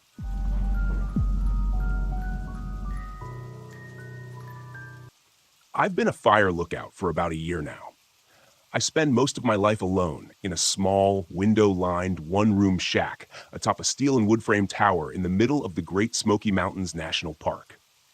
My only companions are my collection of cheap novels, a laptop computer with infrequent and unreliable internet service, and the two-way radio I use to communicate with the few nearby towers and ranger stations. Nearby is a bit of a misnomer, though. Using my high-powered binoculars, I can just barely make out Tower 12 on a clear day, situated several miles to my west. Tower 15, the next nearest to my location, only appears as a glint of sunlight to my east when the sun catches it just right. I've been told the Parks Department intends to put up some additional towers in this area as soon as it gets the necessary funding, which is probably no time soon. That's fine with me, though. I like the solitude. It helps quiet my mind, keeps the memories at bay. Mostly, I occupy my days either with simple maintenance in and around the tower or scanning the dense trees all around me for any signs of trouble. It's been a dry year, so the threat of fire is a constant one. This particular afternoon, I was clearing some brush from around the base of the tower that had begun to encroach on the fire road leading back to the nearby ranger station 20 miles away. Even with the heavy suspension of the government-issued Jeep, the road was a harsh ride at the best of times. I had just finished dragging some brush cuttings off into the tree line when the radio clipped to my belt squawked. "Tower 9. This is Tower 12. Do you copy?" It was Billy Johnson, my supervisor. Nice enough guy, I suppose. Tended to leave me alone most of the time. I straightened up and stretched my back, wiping the sweat from my eyes with my forearm and keyed the microphone attached to my shoulder. "Go for Tower 9, I replied as I replaced the shears and bow saw into the small storage shed near the base of the stairs. "John, do you have eyes on a bit of smoke north of your position?" "Stand by, Billy," I said, snatching up my water bottle and jogging to the metal staircase that wound its way around the tower. I didn't bother locking the 8-foot chain-link fence surrounding my little compound. Chances were, I'd be back soon enough. Reaching the top, I stepped through the trapdoor and onto the walkway that circled the cabin, closing it behind me. It was habit at this point. The last thing I needed was to take an errant step and tumble down through the open hatch. I'd probably end up breaking my neck. As I passed by, I reached into the open door of the shack and grabbed the binoculars hanging on a nearby hook. Rounding the railed corner of the walkway and turning my attention to the dark green blanket of trees stretching out before me, I saw the smoke almost instantly. A thin trickle of wispy white haze rose lazily above the canopy some distance off. Probably just some campers, I figured, though there weren't any approved campsites in that area. We always had more than a few folks each season who decided that camping off-trail in the deep bush sounded like quite a hoot. Most of them come back just fine, oblivious to the danger that this wilderness presents to anyone not adequately prepared. Some of them have to be brought out by search and rescue. Some of them just don't come back. A ranger or a random hiker might occasionally come across the deserted remains of a campsite and report it in. Those are the spooky ones, the ones where people just vanished and left behind a perfectly set up campsite. No explanation, no clues, just a deserted clearing, often with perfectly intact tents and personal effects. But there are bears and mountain lions, along with a handful of lesser predators that roam these forests, and sometimes they get hungry enough to stalk and even kill humans. And that doesn't even take into consideration the much more likely scenario, folks stepping out of their tents at night to take a piss and very quickly getting lost. Most humans aren't suited to survival in the wilderness, unfortunately. My radio squawked again. Tower 9, what's the word? Yeah, I see it, Billy. Looks to be a couple of miles due north of my tower. What's your plan? He asked. I knew what he meant. Keep an eye on it and hope for the best, or take a trip over and investigate. After a brief pause, I sighed with resignation. It's probably just a campfire, but I guess I better head over and take a look to be sure. I didn't relish the thought of trekking to that area of wilderness, to be honest. It was the only area I hadn't explored during my time here. There weren't many trails heading in that direction, and the ones that did were badly overgrown and too narrow for the Jeep. A couple of miles hike might not seem like a lot, but when you're out here alone, the dense trees seem to stretch on forever. 2 miles can feel like 100. Roger that, John, Billy replied. Take your pack and your rifle. Check in periodically. Will do. Tower 9 out, I said, replacing the binoculars on their hook and shouldering the red canvas backpack waiting dutifully in the corner chair. I grabbed the rifle from its rack over the doorframe, checked to make sure it was loaded, and headed out. As I locked the gate behind me, I threw my pack in the back of the Jeep and set the rifle beside it. The Jeep wouldn't get me too far before the brush made the trail impassable, but if it saved me even half a mile of hiking, it was well worth it. The sun was still high in the sky. I had plenty of time to get there and back before dusk, as long as I didn't dawdle. I started the engine and turned the wheels toward the unmaintained trail to my right. After only a few moments, the trees and canopy obscured any trace of the watchtower behind me. I was actually able to push the Jeep farther than expected. A pleasant surprise. I was probably a mile along the trail before it bent, and a massive pine lay across the path, much too large to go over. The dense underbrush around me ruled out the possibility of going around. I immediately lamented not bringing the chainsaw. Cutting it up and winching the pieces out of the way wouldn't have been too difficult and would have saved me a ton of trouble. With a quiet curse, I stepped out of the Jeep and grabbed my gear from the back seat. I smiled to myself as a quote from a certain fictional adventure-seeking archaeologist suddenly came to mind. We walk from here. Making sure to mark the location of the Jeep on my handheld GPS, I stepped over the thigh-high tree trunk and continued along the path. According to my earlier estimate, the trail was heading in the direction of the smoke, which was a blessing in my book. The less time I had to spend bushwhacking, the better. The trail continued to narrow, as I expected, and before long, I was brushing branches and leaves with my shoulders as I walked. The trees, which had been alive with the cheering and chirping of animal life near the tower, now seemed muted. The forest around me was growing denser, feeling oddly claustrophobic at times. Billy checked in a few times, and I updated him on my progress, promising to maintain regular contact. He advised me that a weather relay from the ranger station had reported an approaching storm, likely to reach us before nightfall. A quick glance at my watch made me wince. I had already spent more time than I'd predicted. Maybe it was best to turn around and head back. The last thing I wanted was to get caught out here overnight with minimal supplies and a rainstorm. I wasn't worried, but it sure wouldn't be comfortable. If I'd been farther from my destination, I probably would have turned back right then. I wish I had. Within another 20 minutes, however, I smelled the faint scent of a wood fire. Not strong, but definitely there. I was even more certain of what I'd find when I reached them. When I stepped out of the now almost non-existent trail, I found myself in a sparsely treed area amidst a dozen or so wooden shacks, and I halted in surprise. I had reached the base of a hilly rise covered in heavy forest, and these old, forgotten cabins looked like they had belonged to some sort of small settlement. Perhaps an old logging camp, I thought. I didn't know this place even existed, and made a mental note to research it when I got back to my tower. I keyed the microphone. "Tower 12, this is John. Do you copy?" Billy replied, his voice staticky and distant. "Hey, John, Tower 12, what's your status?" I frowned and looked around at the towering trees all around me. I suppose I was asking more out of the portable radio than was reasonable. I was lucky I still had any signal at all. "I found what looks like an old logging or trapping camp," I said, meandering among the decaying and derelict cabins. Most had collapsed roofs and were barely standing. "The campfire has to be nearby. I'm going to take a look around a bit more."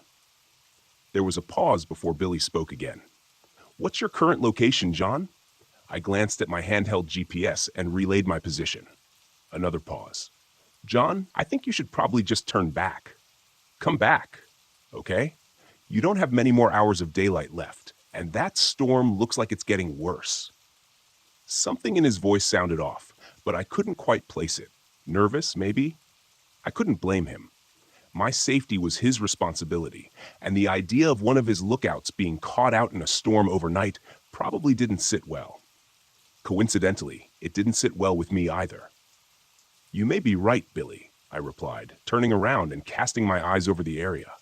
"I'll just head—" I stopped as my eyes caught sight of a bright yellow nylon tent just beyond the last of the structures. "Repeat your last, John." I didn't get that. "Stand by." "Tower 12, I said absently, making my way toward what I now realized was a small cluster of 3 modern tents situated around a central fire ring. The fire had been completely extinguished, but the embers still smoldered lowly, the source of the smoke. I looked around for the campers. Nothing. No one in sight or earshot. Sleeping bags and electric lanterns were still inside the tents, though I couldn't find any backpacks or supplies. "Hello?" I called out, turning in a circle. "I'm with the Forest Service. Is anyone here?" Nothing. Just the muted echo of my own voice. I was about to dump some dirt on the remaining embers of the campfire and call it a day when I noticed the narrow footpath leading toward the slope. In the soft dirt were clearly recent footprints heading away from the camp. I keyed the mic again. "Tower 12, this is John. I found the source of the smoke. It's a campfire, all right?" "Nothing to be concerned about," Billy answered almost immediately. "Roger that, John. Head back home." I paused a moment, curiosity pulling me toward the footpath. "I'll be heading back shortly, Billy. Just want to check something out first." "I wouldn't screw around out there, John," Billy replied, an edge to his voice. "Better head back now so you can beat the storm." His last sentence didn't exactly sound like a suggestion. Something had him rattled. I hesitated before answering. "Acknowledged," I said, knowing full well I was going to check out the path before heading back. Still, I didn't feel like arguing with my supervisor over something so small. Just a quick walk up that path, then I'd be on my way. This path was even less established than the one I'd been on earlier, but I could clearly see the campers' imprints in the dirt as I went. Before long, I emerged into a small clearing, eyes widening with yet another unexpected discovery. The rough-hewn timber that framed the entryway was set into the near vertical slope of the hillside before me. It created a dark tunnel entrance that had clearly been sealed off with a heavy iron gate many years ago. likely by the Park Service to keep inquisitive hikers from falling to their deaths in an old, abandoned mine shaft. So it had been a mining camp, not a logging one. I didn't know there were any mines near here. Hell, I wasn't even sure what they could have been mining for. Coal? Maybe gold? Did they even have gold mines in Tennessee? Who knows? Certainly not me. Clearly, regardless, now that gate stood wide on its hinges, the remains of a rusted chain and antique padlock lying in the dirt nearby. Hell, I couldn't just turn around and leave. One of these dumbass campers had decided it'd be fun to explore a closed and restricted mine entrance. This is Tower 12. This is John D. Reed. Billy probably wouldn't be happy that I'd continued my exploration after he told me to head back, but there was nothing to do about it now. I wasn't equipped or trained for any sort of cave exploration or rescue. The Rangers had very specialized teams for that sort of thing. But I could at least poke my head inside and see if there were any campers, or hear them, confirm if they went inside. No answer from the radio. I tried again, with the same results. I tried a different approach. Tower 15, this is John from Tower 12. Do you copy? I said into the radio. I figured I might be able to at least get Nathan's attention if I was out of range of Billy. Tower 12. There was a burst of static that sounded like it might have contained the hint of a human voice, but it was too distorted and distant to make anything out. There was only a moment of indecision before I made up my mind. I knew it was reckless going into the mine, especially when my supervisor believed I was currently on my way back to the tower. But I had this nagging intuition that something might be wrong with the whole situation. Maybe someone was hurt and needed help. I couldn't just leave them there, knowing that I might be their only chance of rescue. In retrospect, I should have turned back and called it in to the ranger station. They could have mobilized the search and rescue teams that specialized in cave rescues. I should have. But I didn't. I pulled my powerful LED flashlight from my pack, turned it on, and headed into the pitch-black darkness of the mine entrance. The walls and floor had been smoothly carved many years ago, which made my footing uneventful, and the tunnel itself was mostly a straight shot. Several times during the first few minutes, I turned back to watch the bright square of daylight at the entrance gradually shrink to a pinpoint of light. By the time I'd taken the first dogleg turn of the tunnel, I was in complete darkness. It was a very strange feeling, oppressive almost. At one point, I turned off my flashlight experimentally, but after only a few seconds, I quickly flicked it back on. In that short time, my heart had been pounding in my chest, and some primal fear had begun growing inside me. It took a moment to calm myself. The darkness was absolute. It was almost as if you could feel it pressing in on you. My footsteps seemed much louder than they should have on the dirt floor, and the air was growing cold and damp the further I went. After another 100 feet or so, the smoothly carved tunnel ended abruptly in a wall of rubble. I couldn't tell if it was a cave-in at some point, or if this was simply where the miners stopped digging and hadn't bothered to remove the debris. But either way, it certainly appeared to be the end of the line. And then I saw it. I almost missed it because of the way the light and shadows played over the head-sized rocks strewn before me. But when I looked closer, I realized I was looking at a ragged hole in the wall. It was only 5 feet across or so, and definitely didn't look like the deliberate formation of the tunnel I was standing in now. It almost looked like the miners had broken into a natural void of some sort. Interesting. But there was no way in hell I was going in there. I was definitely not trained or outfitted for any sort of spelunking trip, and it didn't seem the sort of thing suited to the learn-as-you-go method. Just as I was turning back to make my way out of the mine, I heard the distant sound of voices echoing from the opening in the stone wall. The sound was faint, and may have just been my imagination, but I didn't think so. "Hello?" I called, pressing my face into the black abyss of the hole. "Can you hear me? I'm with the Park Service. I'm here to help you." Nothing. The air from beyond the breach was cold and smelled stale. Old.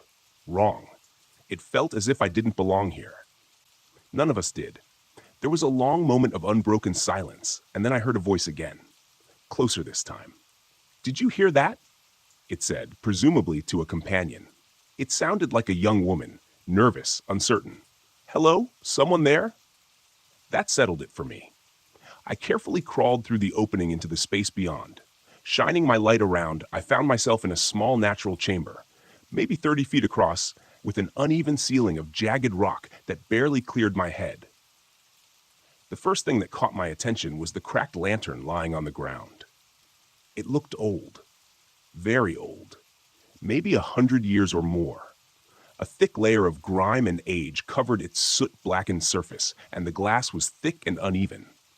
Beside the askew lantern was a small leather-bound book, partially buried in the dirt and dust, with a moldering leather strap securing it closed.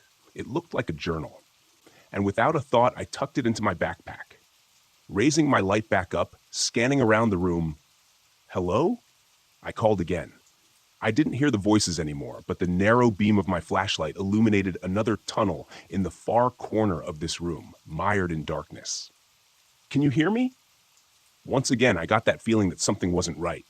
Then the voice came again. Closer this time. "Did you hear that? Hello? Is someone in here?" she asked, her voice trembling with apprehension. I hesitated, frowning. Something didn't seem right about the voice, but I couldn't put my finger on it. Before I could summon my words to respond, another voice called out. This time, it was clear. The voice of a young man. "We can hear you moving around in there. Please help us. We're lost, and our friend is hurt." Hear me moving around in there? I was shouting to them. I sure as hell wasn't trying to hide. Could they not hear me for some reason? I stepped forward to the secondary tunnel and raised my voice again. "I'm with the Forest Service." It was then, when I reached out to steady myself against the wall of the tunnel entrance, that my hand met something wet, and I recoiled in disgust, thinking I had just grabbed a handful of some subterranean slime. When I shone my light on it, however, it became very clear the reality was far worse. Blood. I stepped back, trying to keep the panic that was fighting to take control of my rationality at bay. I needed to keep a level head, for now. Panning my light around, I saw an astonishing amount of blood painting the wall and floor in front of me. Somebody had definitely been hurt, and badly.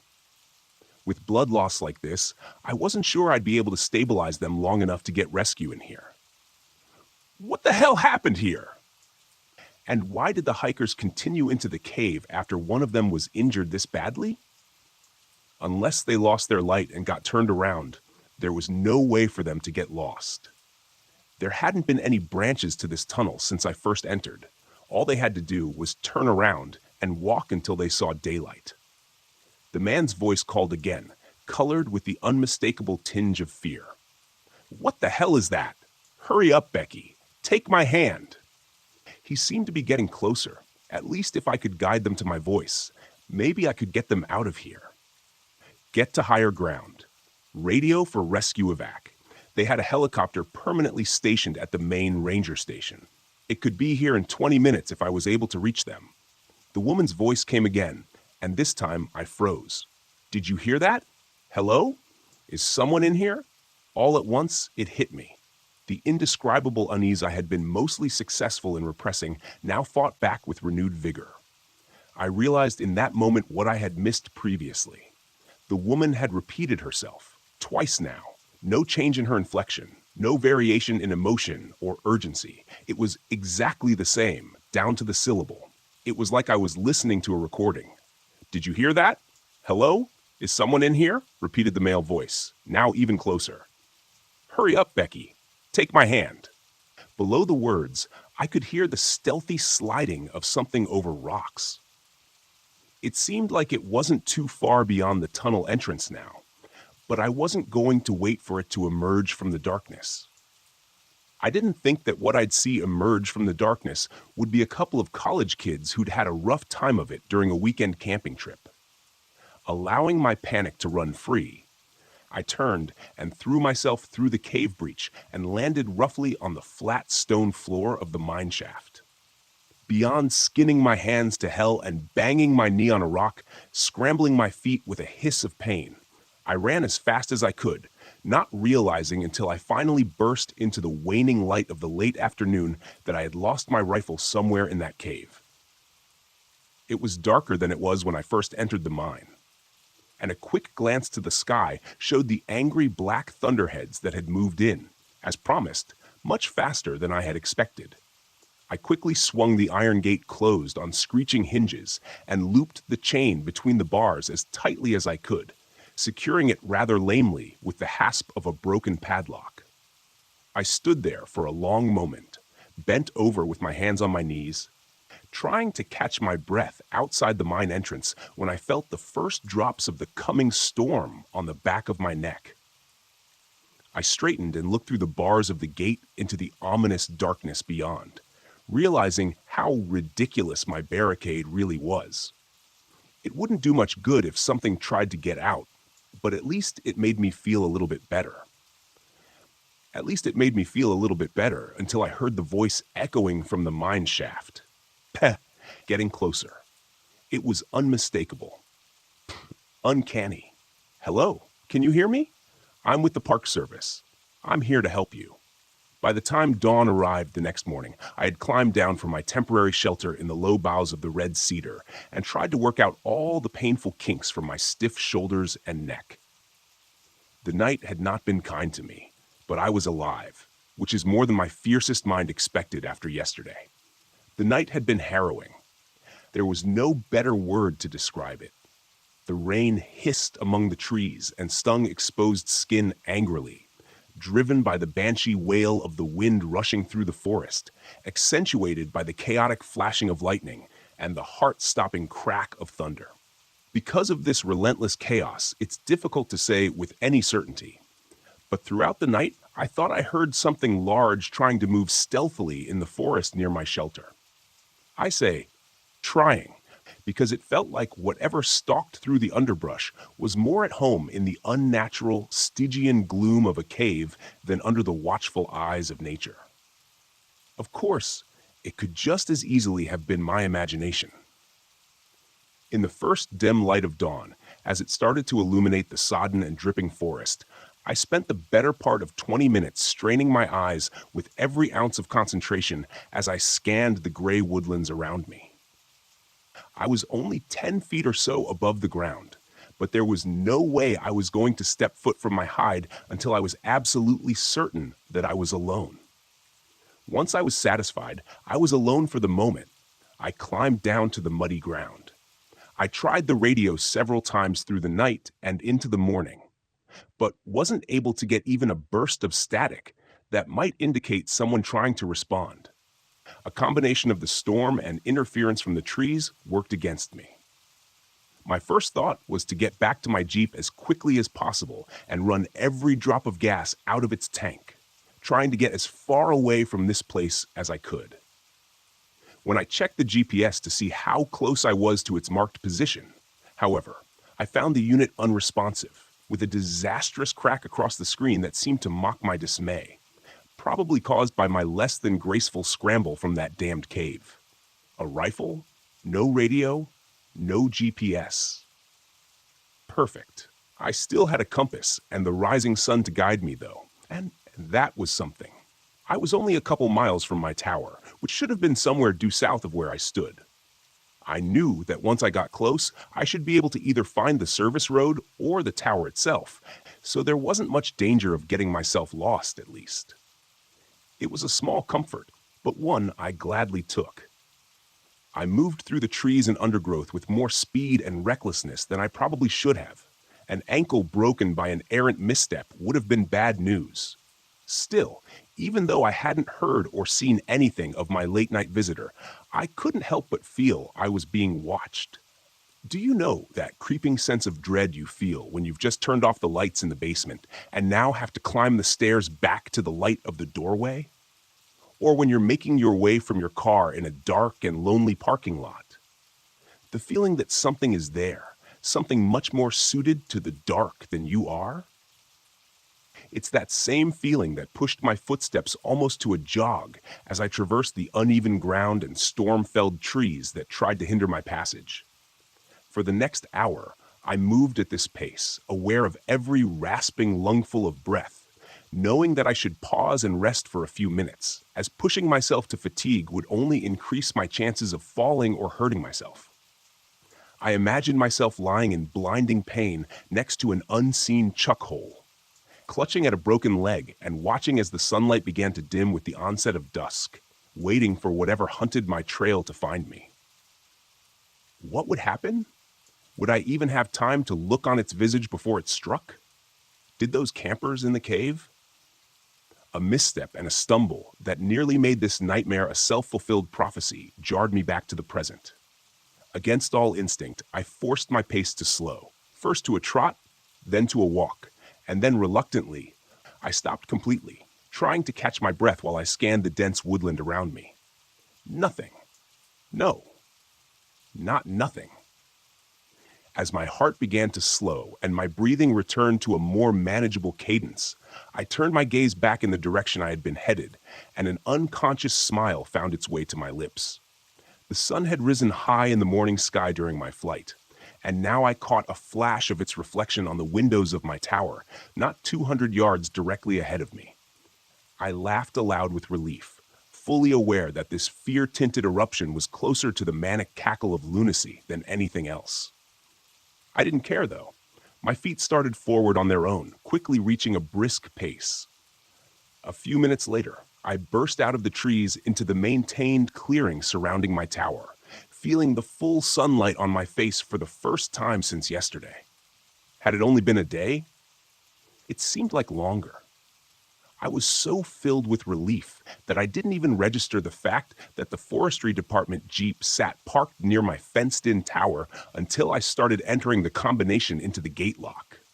The faded white 12 emblazoned on the corner of the windshield told me that it was Billy's Jeep, which wasn't much of a surprise. I realized after a moment, after not hearing back from him, that I was more surprised I hadn't returned to find an entire search and rescue team making preparations to search for their lost puppy. I punched the 4-digit code into the mechanical combination lock on the gate and stepped through, making sure to close and lock it behind me.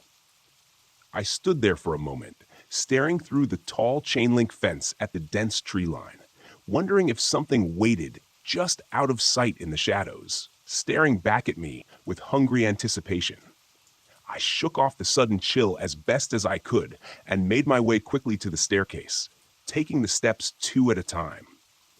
Billy was going to be pissed at me, I was sure, but that thought was a fleeting one that didn't take purchase. His displeasure was the least of my concerns right now. When I reached the top, I threw open the trapdoor and suddenly found myself looking down the muzzle of a very large rifle. Even in that brief moment of abrupt shock, I could register how the barrel trembled in the hands of its agitated master, and I wondered how close I came to having my life ended in a brief flash of light. The moment only lasted a second or two, and then Billy hastily swung the rifle away in a safe direction. "Damn it, John," he exclaimed, his tone an incongruous mixture of relief and fear. "I almost shot you." I stepped fully through the trap door and let it close behind me. "Jesus, Billy," I breathed, leaning back against the railing. I suddenly felt weary and realized it was likely the adrenaline now rushing through my system that had kept me moving at such a hurried pace throughout the morning. "Where the hell have you been?" he demanded, stepping back inside my shack and taking a chair at the small table in the center of the room. I noted with mild interest that he kept the rifle leaning against the table beside him instead of stowing it in the rack over the door, but decided not to comment on it. Billy Johnson was in his middle years, maybe 45 or so, with a bit of a gut and grayish-brown hair, trimmed clothes. He wore an impressive mustache that reminded me of something an Old West gunslinger might sport. He was dressed in typical attire, khaki Forest Service shirt and brown cargo pants. In addition to the rifle, I had had the unfortunate opportunity to closely examine a moment earlier. I noticed that he wore his .500 Magnum in a holster at his side. That wasn't too unusual. When in the bush, bears and mountain lions can sneak up on you unawares, Having a hand cannon within easy reach goes a long way toward taking the fight out of them if necessary. It was a little unusual for a drive over to another tower, I suppose, but not exceptionally so, given the circumstances. I took the opposite chair, dropping my pack to the floor next to me. I realized my legs were still shaking anxiously and placed my hands on my knees to try to calm them. He was trying to deflect, but he was horrendously bad at it. He knew something. I was sure of it. "You know where I've been," I replied, gambling on instinct. I watched his face closely for a reaction and wasn't disappointed when he winced and turned his focus out the window and over the forest to the north. "I told you to abort and head back to your tower," he stated brusquely. "But you just had to feed that curiosity of yours, didn't you? You're damn lucky to be alive, you know that?" From my chair, I reached under the cupboard to my right and pulled a half-empty bottle of Jameson and a couple of mostly clean glasses. Billy turned his head and raised an inquisitive eyebrow. Alcohol was a no-no up here, but when I poured and handed him one of the glasses, he accepted it without a word. I took a pull from the other. "It's my own damn fault, I suppose," he continued, turning back fully to me. "It's been so long since anyone's even thought of Camp LeClaire that it didn't even click for me when you told me where you saw the campfire." I took another drink and then poured a bit more of the whiskey. "Camp LeClaire," I repeated. "That old mining camp?" "Logging camp, actually," he corrected me. "The mine was there long before the East Atlantic Logging Company set up out there. Nobody knows who dug it. Hell, nobody even knows when it was dug, a long time before the 19th century at least. Camp LeClaire was established in 1872, and the mine was old even before that." He looked at me in earnest for the first time since I'd returned and frowned. "You look like hell, John. Got caught in the storm, I'm guessing. Hell of a storm." I only raised my eyebrows as if to say, "What an understatement." Billy nodded knowingly and took another swallow. "Did you find the campers at least?" I shook my head and turned to look out the window to the north, where I could almost envision the black void of that mine entrance staring back at me. "No," I said softly. "I tracked them to the mine but lost them in the cave." I jumped when Billy's glass hit the floor, and he was out of his chair before I even realized it. Billy hadn't moved from his seat, but now both hands were splayed on the table before him as if to steady himself. His pale blue eyes were wide and fixed on me. "You went into the cave?" he said, a sudden and horrifying realization dawning on him. It was then I realized my mistake. He hadn't known. He thought I had just discovered the camp and the mine, and then got caught in the storm overnight. A close call, but nothing that couldn't be undone. "Yeah," I replied, nodding slowly, deliberately. "Yeah, I went into that cave looking for the campers. The gate had been cracked open already. I'm not sure by whom or when." I leaned forward in my chair and stared hard at him. "Billy, there's something in there. I think it got those campers. I think it followed me out." Billy Johnson's face had gone white then, and I thought for a moment he might pass out. He scooped his glass up from the floor with numb fingers and poured himself another splash of whiskey, downing it in one gulp. When he spoke again, it sounded far away and distant. "Utami," he muttered. "That's what the Chickasaw called it, and they were here long before we ever were. Blur is what the white man called it, among other names, Kuatami." He nodded. "False brother, lying man, something like that. Hell, I don't know. What do I look like, a translator?" "It means bad," he continued. "No matter what language you speak, it means something's out there that isn't supposed to be, something that was locked away a long time ago and forgotten." It was then that he stood and grabbed his rifle, as if suddenly remembering something. "I need to get back to my tower and make a call now." I gestured to the radio base station sitting patiently on the table near the door. "Why not use mine?" Billy shook his head. "Sorry, John. It doesn't work that way. Special phone, special number. I just hope I'm not too late." I started to stand. "I'll go with you," I said. He pointed a stern finger at me and narrowed his eyes. "No, you stay here, strap on your handgun, and make sure it's loaded." His voice was calm, almost cold, and didn't leave much room for debate. Still, I had no desire to stay alone with whatever this angler thing was roaming around out here. "Billy, I can go with you. I can help." I started to argue, but it was quickly cut off when he took a menacing step toward me. And I realized quickly how much I'd underestimated him because of his normally easy manner. "You will stay in your goddamn tower, and you will follow orders," he roared. I took an unconscious step back and reclaimed my seat, only managing a shaking nod in agreement. He took a trembling breath, pointed at the radio, and said in a slightly less terrifying tone, "And keep that thing on. As soon as I'm back at my tower, I'll radio you with updates." A moment later, he was gone, and the trapdoor slammed shut behind him. I stood and retrieved the Pelican case from under my cot. Inside was the same model of .500 Magnum revolver that Billy had been wearing, heavy and cold in my hands. I loaded it and belted it on the leather holster, feeling the reassuring weight tugging at my waist. "John?" I heard Billy call from below. I went outside to the walkway, leaning over the railing. He was standing beside his Jeep, 50 feet below, shielding his eyes from the bright sunlight as he looked up at me. "Make sure to keep everything locked. I'll come back for you," he shouted. I raised a hand to him and slid the latch shut on the trapdoor with my toe. I turned back into my shack as I heard Billy's Jeep fire up, and a moment later, it drove off down the rough service road toward his tower. I glanced back to the north, to the place where I had first seen the campfire smoke rising the day before, and suppressed a shudder. I was alone again, safe in my tower and armed, but alone. Abruptly, like an unexpected wave of nausea, the feeling that I was being watched washed over me with a chill, making the hairs on the back of my neck stand on end. I looked back over my shoulder to where Billy had been only a minute before, but saw only the rough service road and dense, impenetrable tree line beyond. That's probably just my imagination, but the feeling didn't diminish, and with every passing breath, I was more and more certain that there was something nearby, just out of sight, standing stone still in the gray-green foliage, waiting.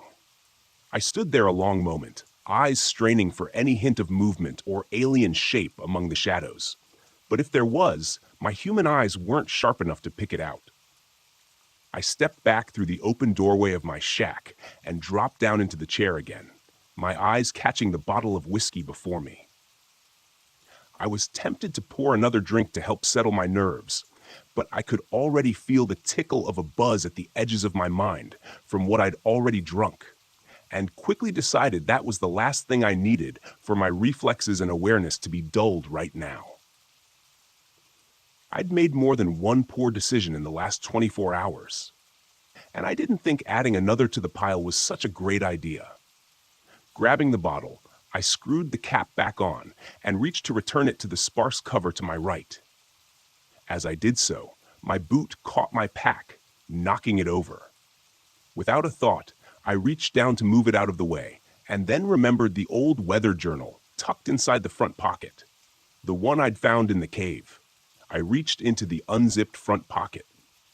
For a frustratingly alarming moment, my searching hand couldn't feel anything in the compartment, and I feared that I'd lost it in my chaotic escape. But then my fingers brushed the familiar shape, and I withdrew it, setting it in front of me on the table. I could see the book much more clearly now in the daylight. It wasn't overly large. A little larger than my hand, and maybe the thickness of my thumb. There were no markings on the front except for a simple, grimy brass loop that secured the leather strap holding it closed. I wasn't sure I wanted to see what was inside, but I needed some answers. Anything. A stray sound from the trees below rose to my ears, and I froze, listening intently for more, but none came. The forest around me was silent again, and I turned my attention back to the journal, pulling the strap free from the cover and turning to the front page. "From the pocket of Andrew Robinson," it said. The writing was neat and compact and distinctly male. The ink was a rich black, scrawled upon brittle yellow pages, and though faded with the years, was still mostly legible. I turned to the next page, where the entries began. I felt as though I had dropped into his account midway, as though this was just the latest in a series of journals that Andrew Robinson had been keeping. 23rd July, 1891. After nearly a week of hard overland trekking, we reached the abandoned camp late this afternoon, exactly where the old trapper said we would. Sequoia Arpani, tracker, has once again astonished me with his overland navigation skills. I must admit I was skeptical at the yar in the old tavern, spun the crowded confines of the common house in Dun Creek, especially after I smelled the liquor on his breath. But the professor never gathered a moment. The man's instincts for reading human character are absolutely singular. The camp looks to have been abandoned, and I have to admit a certain unease as we inspected the rough cabins. There isn't a soul to be found, and it looks years abandoned, yet everything stands as if awaiting the loggers' return at any moment. Strange. 24th July, 1891. Our small troop, both intrepid adventurers, made camp in the center of LeClaire last night. Those cabins likely would have been more comfortable, but I doubt any of us would have felt at ease intruding upon them. Richards laughed it off when someone mentioned how peculiar it was that the loggers had departed in such a hurry that they abandoned their personal possessions. But I could see in his eyes that he felt it odd as well. Sequoia, our ever-courageous and solid guide, seemed ill at ease and unusually withdrawn, refusing all conversation and only responding in queries with quiet grunts. Something of concern hides behind his eyes, though, and I wonder what it is. Only the professor seems unmoved by the unusually still atmosphere of this place, and his typical infectious positivity keeps working at our unease, keeping it from expanding beyond its current state. Today, we spent much of the day exploring the area surrounding Camp LeClaire, and the sunlight was nearly spent when Dobson burst back into camp with news of his discovery. We all of us raced at a moment's notice behind him as he led us along an ill-used and nearly invisible footpath that led ever ascending upon the side of the northern rocky slope. When the path terminated, we were deposited before a truly curious sight, a barricaded tunnel entrance that had been bored into the rock face by some unknown hands. I suspect some sort of exploration tunnel or added dug-in search of precious ores, especially given the nation's more recent history with gold fever. The wooden barrier that had been roughly assembled from a hodgepodge of heavy timber beams was curious, and several of our group commented on it. But the professor dismissed the triviality, so the matter was dropped. It is far too late in the day to proceed any further, but we plan to penetrate the barricade and enter the tunnel in the morning. The excitement among the men is palpable. 25th July 1891. Sequoia is gone. He took his supplies and his prized Winchester rifle and fled sometime during the night like a phantom. This is a shocking blow to all of us, foreign to the professor, with whom the Pawnee Tracker had partnered for a number of years across much of the eastern states. We have no explanation for his sudden desertion, and it sits unwell with the entirety of the group. The overall mood has darkened, I fear. Still, we must push onward. 25th July 1891 addendum. It took more than 2 hours of hard labor, but we were finally able to gain entrance to the mine shortly before noon today. Richards managed to get his boot caught between two heavy timbers as he stumbled forward, straining his ankle with a terrible cry. We feared it broken, but Dr. Franklin assured us that his bones seemed intact. Regardless, Richards was taken back to the camp, where he will convalesce while the rest of us make our entry. His part in our exploration has come to an end for now. We made our way in a single file through the added tunnel, for some way before reaching its carved end. The light from our oil lanterns providing regrettably inadequate illumination over the rocky surroundings. When we reached the terminus of the mine tunnel, our hearts sank for a moment before the professor gave an exclamation of discovery and suddenly disappeared through a nearly hidden rift in the wall, surrounded by jagged rocks. We eagerly followed him through, careful of our footing as we went, and found ourselves in what I can only assume to be an accidental breach by the miners into a natural cave system. The air was chill and unmoving, but our excitement over this discovery laid any concerns or discomfort this may have caused. The professor directed us to set up a secondary camp in this new chamber, which we'll use as a staging point for further exploration. So, we spent the rest of the day bringing supplies for our main camp and constructing a smaller version in this moderately sized chamber. By the time we completed this endeavor, the efforts of the day precluded the start of the exploration until the group has had the opportunity to rest and replenish their energy. I feel I will sleep well tonight despite the anxious excitement buzzing around my mind. 26th July, 1891.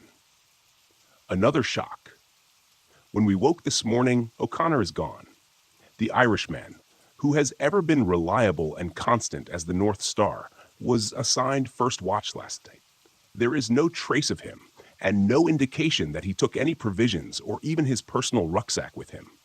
I fear his natural inquisitiveness may have gotten the best of him and led him to explore the deeper caverns beyond our ad hoc base camp, for his lantern is the sole item that has gone missing with his person. The professor immediately rallied the rest of our small group, 7 in all now, and mounted a search for our lost companion.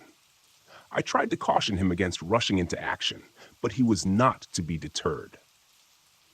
To my dismay, I was the sole man ordered to remain here at camp, whilst my companions took up their supplies and launched deeper into the cave system in the event young O'Connor returned in their absence. I was understandably disappointed, but grasped the logic of it well enough. I would loathe to think of O'Connor returning only to find us all gone, and then losing himself again, trying to find us. I shall endeavor to rest a bit. With luck, my companions will return before long with our lost compatriot. 27th July, 1891. I am at my wit's end, and I'm unsure how to proceed. It has been more than a day since the professor led the rest of the men in search of poor O'Connor, and I have felt their absence as keenly as I am aware of my own solitude in this cave. I've seen nothing of our missing companion or the party that delved deeper into the system yesterday morning, and I know their lanterns did not have sufficient fuel to carry them for this long without other means of illumination to guide their return. I fear they are hopelessly lost. I myself had to return to Leclerc for more lantern oil for my waning light. I must admit, with no little embarrassment and some reluctance, to my return to this dark place, which no longer carries any of its former adventurous excitement or fascination. It is now nothing more than a doorway into the deep places below the earth, where men were never intended to tread. But the growing apprehension is not the worst of it. The sounds, by heaven's grace, the sounds. I first became aware of them last night as I did my lantern and tried to set myself to sleep. At first, it was only an indistinct and muted echo, which may have been interpreted as nothing more than the distant whistle of wind or other natural sound distorted by the unique acoustics of this place. Then I heard the distinct tonal qualities that could only be a man's voice. I instantly rose and took my lantern, raising the flame and rushing to the entrance of the cave that swallowed my companions. There I stood, listening with such keen focus that I felt beads of sweat upon my brow. I would swear upon a holy book that it was the distant call of the professor himself, and I eagerly called back with as much fervor as I could summon, hoping desperately to guide them back to me. However, the instant I called out, the voices vanished, and I was met only with the suffocating silence of an open tomb. There I stood, straight as a sentinel, praying for a response from my friends. After several minutes of absolute silence, my thoughts began turning to dark things. I became painfully aware that anything beyond the weak cast of my lantern would be utterly invisible to me. But I, on the other hand, would be lighted as a beacon to it. I pushed these thoughts from my mind as forcefully as I could, inwardly chastising myself for seeing ghouls where none existed. I was about to call out again to my lost companions when I heard it. The voice came again, echoing from the claustrophobic abyss that lay before me, mired in the blackest darkness one could imagine. It was still some distance away, I estimated, but I was certain it seemed closer now. When the third time I heard it, I was just barely able to make out the words, but it was enough to be sure. My own words echoed back at me from the depths of that damned cave, and in my own voice, I staggered and nearly dropped the lantern. At that moment, could the legends be true? The professor always seemed to believe them, though I must admit I attributed his faith to the unwavering certainty he held in those things lost to antiquity. He'd always maintained that a legend, especially one whispered by so many indigenous people without mutual contact, must have some root in truth. But that line of reasoning is antithetical to modern civility, and I must reject it and focus on the more probable explanation that my already stressed nerves were turning my fears against me. The voices must be those of my companions, lost in the dark, but near enough to hear their calls. They must be. I'm not certain what lies next, but I know that I cannot abandon my companions, my friends, to wander the darkness until they fall from exhaustion or dehydration. Not while I might yet help them. I will leave this written account at the entrance to the cave. This lantern is nearly spent, but I have another with a full vessel that'll take its stead. If I do not return, at least someone may know of our passing here. May God be with us all. I closed the journal with a trembling hand, momentarily lost in what I just read. How is it possible? The journal was more than 130 years old. No animal alive then could be what pursued me now. What if it's not an animal? The sudden burst of static from Billy's call that simultaneously erupted from my radio base station and the portable handset clipped to my shoulder made me jump and drop the journal to the floor, heart pounding. I cursed under my breath and keyed the microphone. "Go for Tower 9, I answered, my voice tight as I spoke. My eyes drifted out across the sky to the east, where darkening thunderheads had been unknowingly gathering and marching slowly in my direction. I shook my head. Icing on the cake, I thought. "John, what's your position?" asked Billy, the self-assured authority that filled his tone now strangely absent, replaced with something else, fear.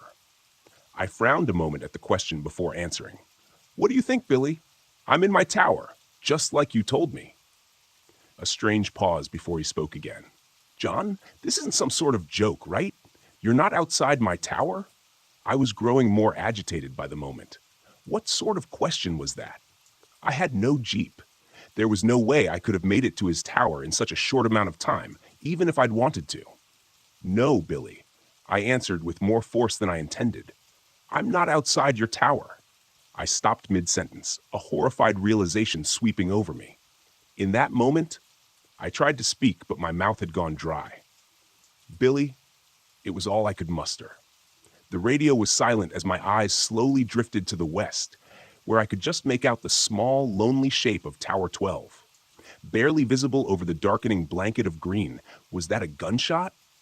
Another night, another goddamn night stuck in this window-lined prism. At least I have a good view, so I guess that's something. The storm raged all night again last night, and only let up just before dawn.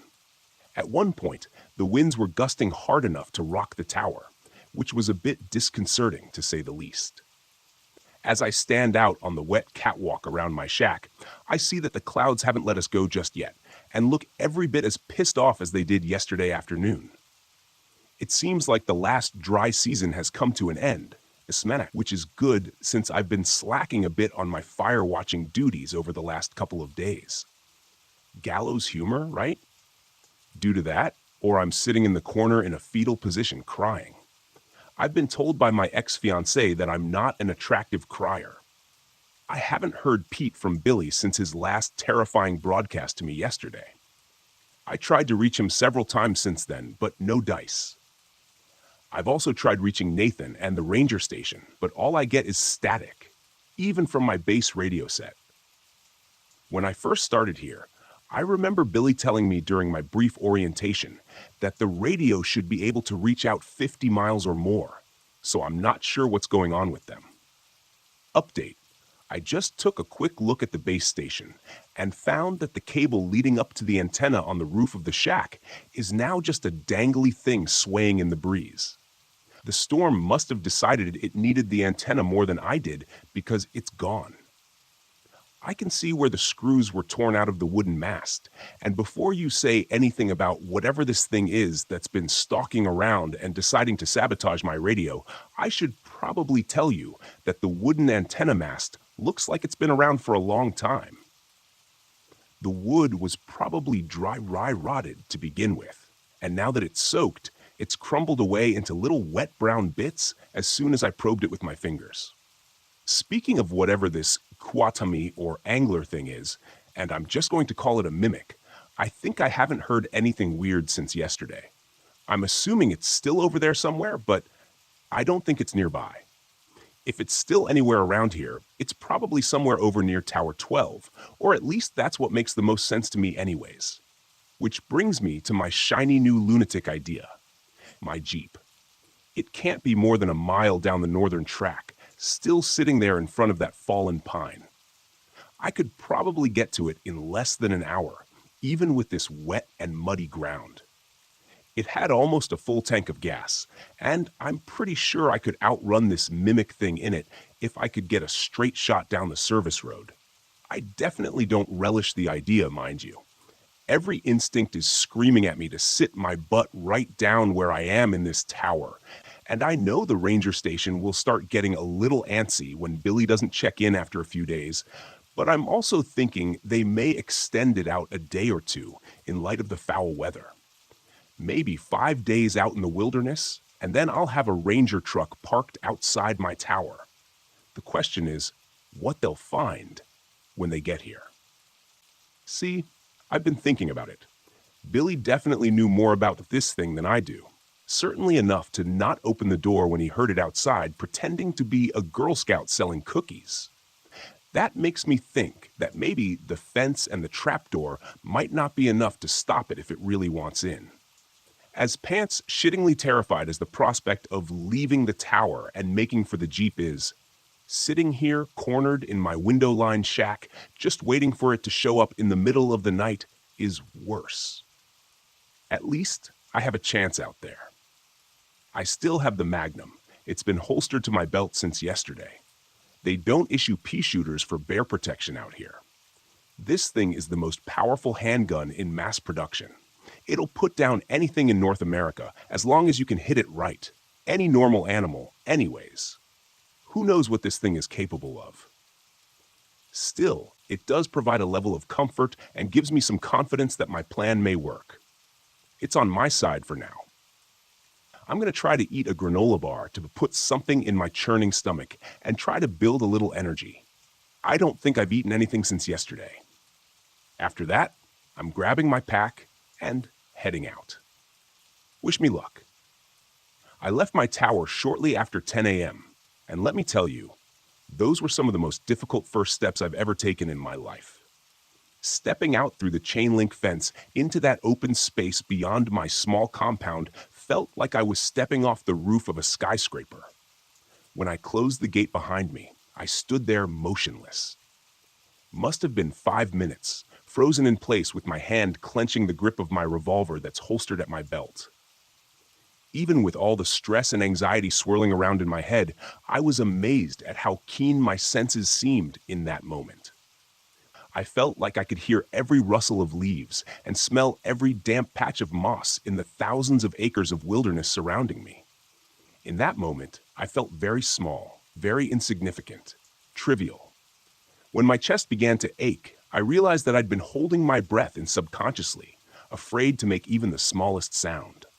I let out a slow breath and forced myself to breathe normally again, scanning the trees. I turned slowly in a circle, eyes searching for anything that seemed out of place, like it didn't belong. But there was nothing there. Everything seemed normal, at least to me. Casting one last look over my shoulder at the refuge of my tower, I started off along the seldom used service road to the north, careful of my footing on the muddy and uneven ground. I allowed myself to move at a slow jog, fast enough to make good progress, but not so fast that I was announcing my presence to the world. Not so fast that I couldn't hear the forest around me over my own breathing. I stopped a couple of times during my trek to catch my breath and take a drink of water, and thankfully still seemed alone and unpursued for now. I wondered if it was out there somewhere among the dense trees, hiding in the muted gray shadows of the forest. Or perhaps it had returned to my tower in my absence and found it empty, and was even now tracking my flight along this trail. If I paused long enough, would it suddenly appear, rounding the gentle curve behind me as it caught up to me, in order to prefer to move more stealthily among the trees and underbrush, laying in wait alongside the path ahead, ready for my approach? I had to forcibly shake myself of that line of thought. It wasn't doing me any good now. I was committed to my plan. The thought of retracing my steps and returning to my lonely watchtower held just as much terror, because now it's out there, unmanned, unwatched, and abandoned.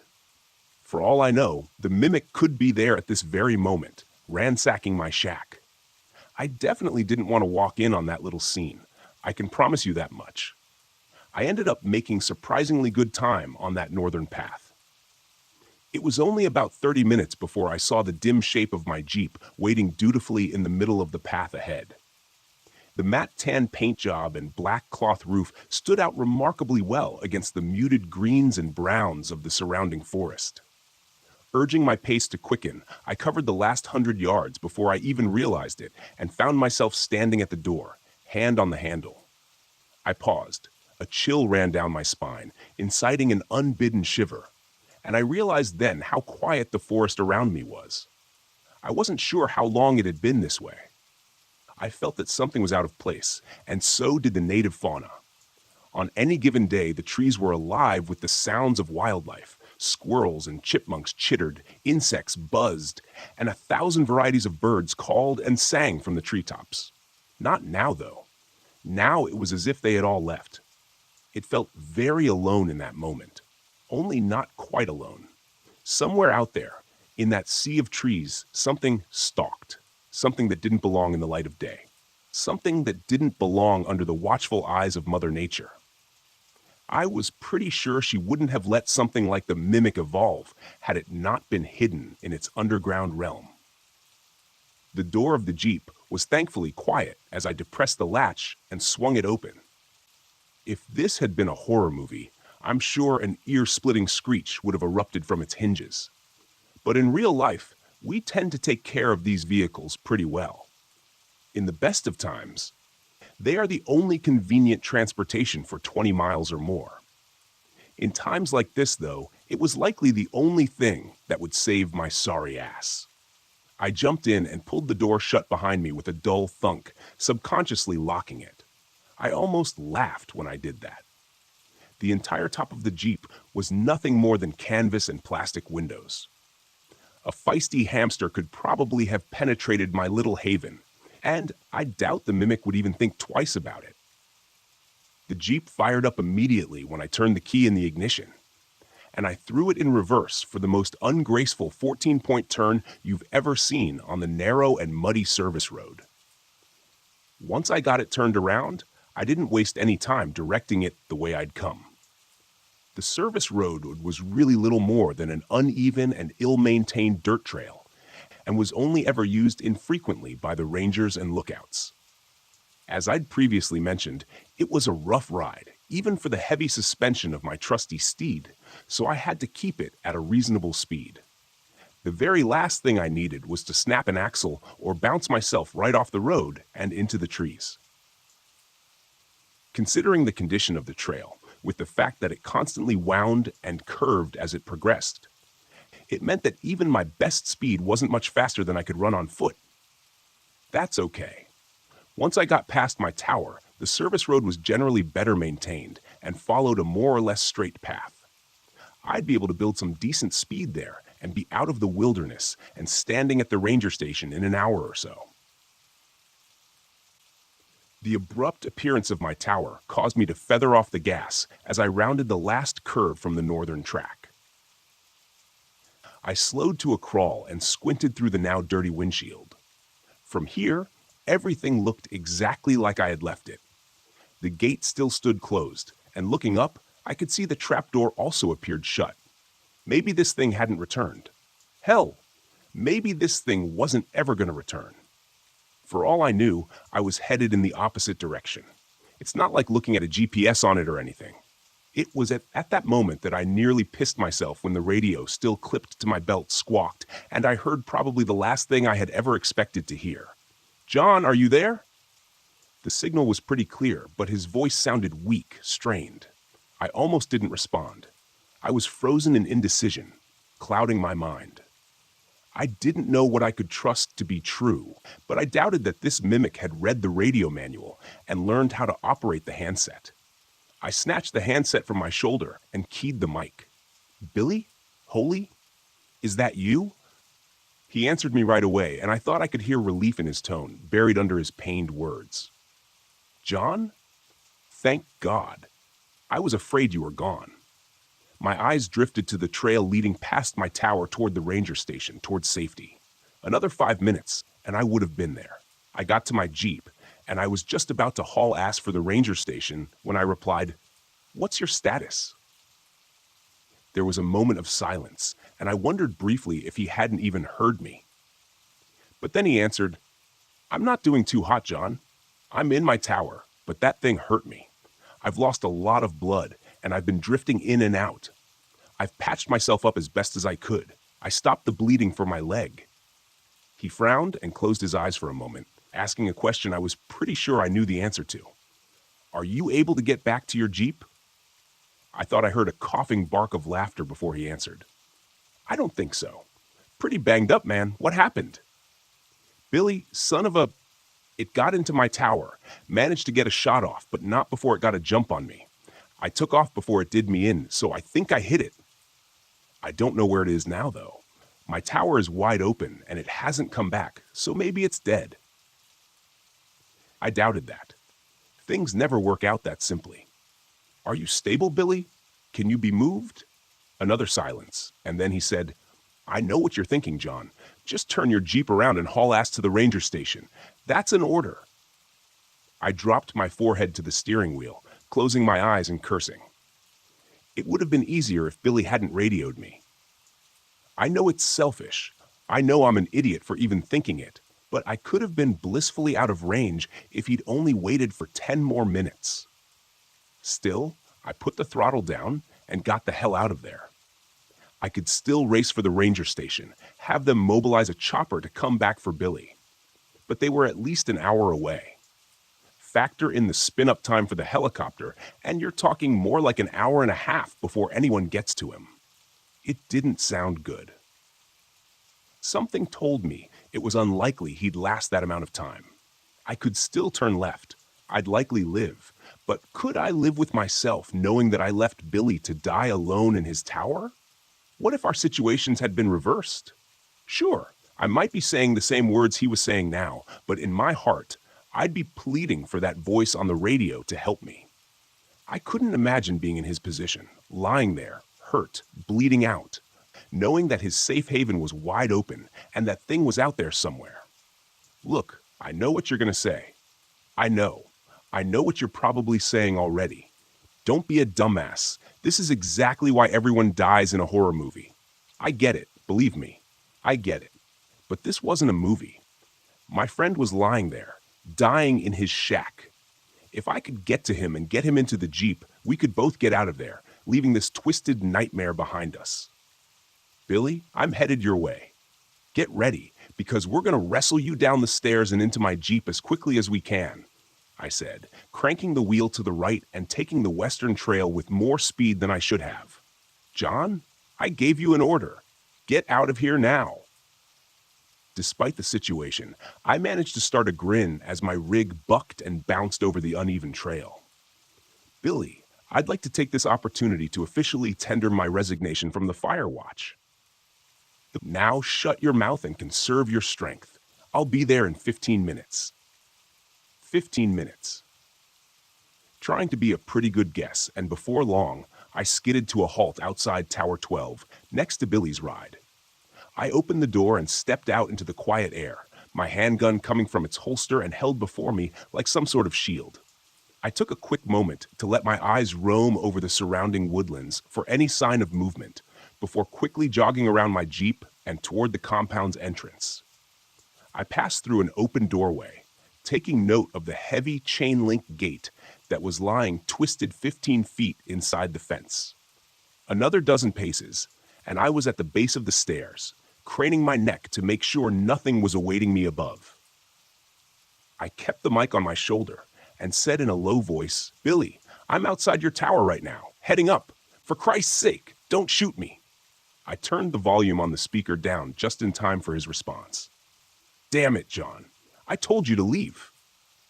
Despite his words, the gratitude and relief were clear in his tone. I started up the stairs, revolver still held at the ready as my other hand ran lightly up the railing. My eyes were drawn to the red-black spots staining the gray paint of the steel steps. I found even more of the viscous liquid on the railing as I continued my ascent. Blood, but not Billy's. God, I hope that thing is lying in the woods, breathing its last breath.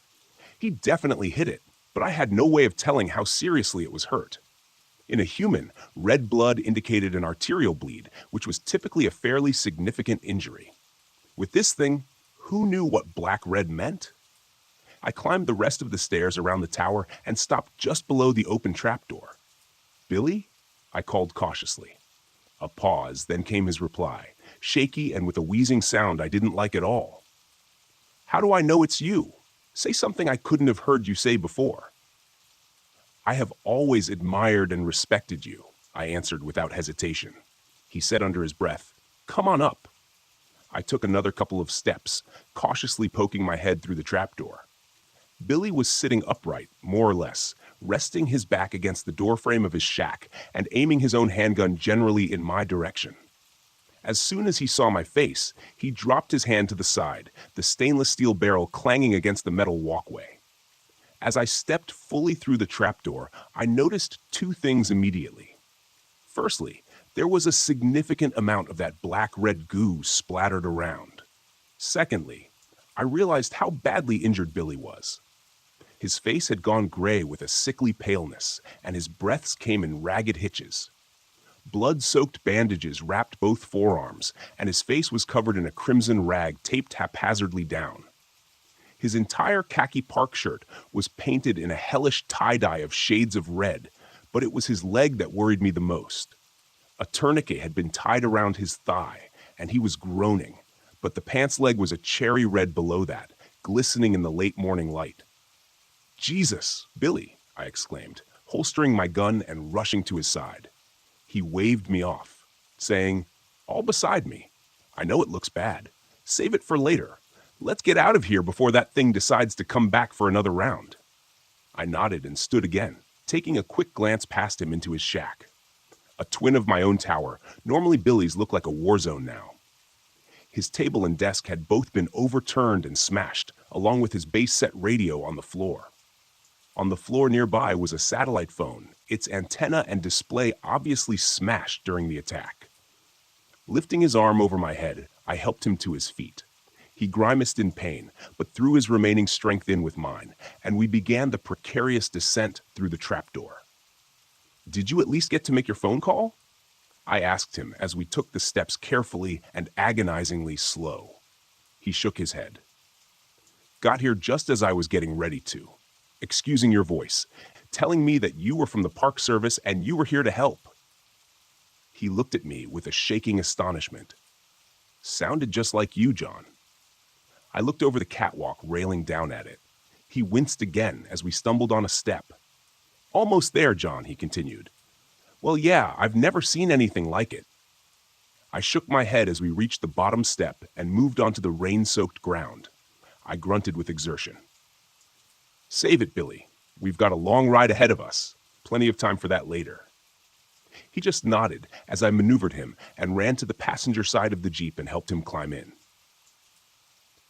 Once he was in, I hurried back around to the driver's side door, got in, started the engine, and pulled the door closed behind me. Throwing it into reverse, I felt the wheels break loose as I stepped on the gas with a bit too much enthusiasm. I swung the 4x4 around and put it into drive, pointing it back toward my tower and beyond. Safety. I only had a heartbeat's warning from Billy before I saw it barreling from the underbrush at us.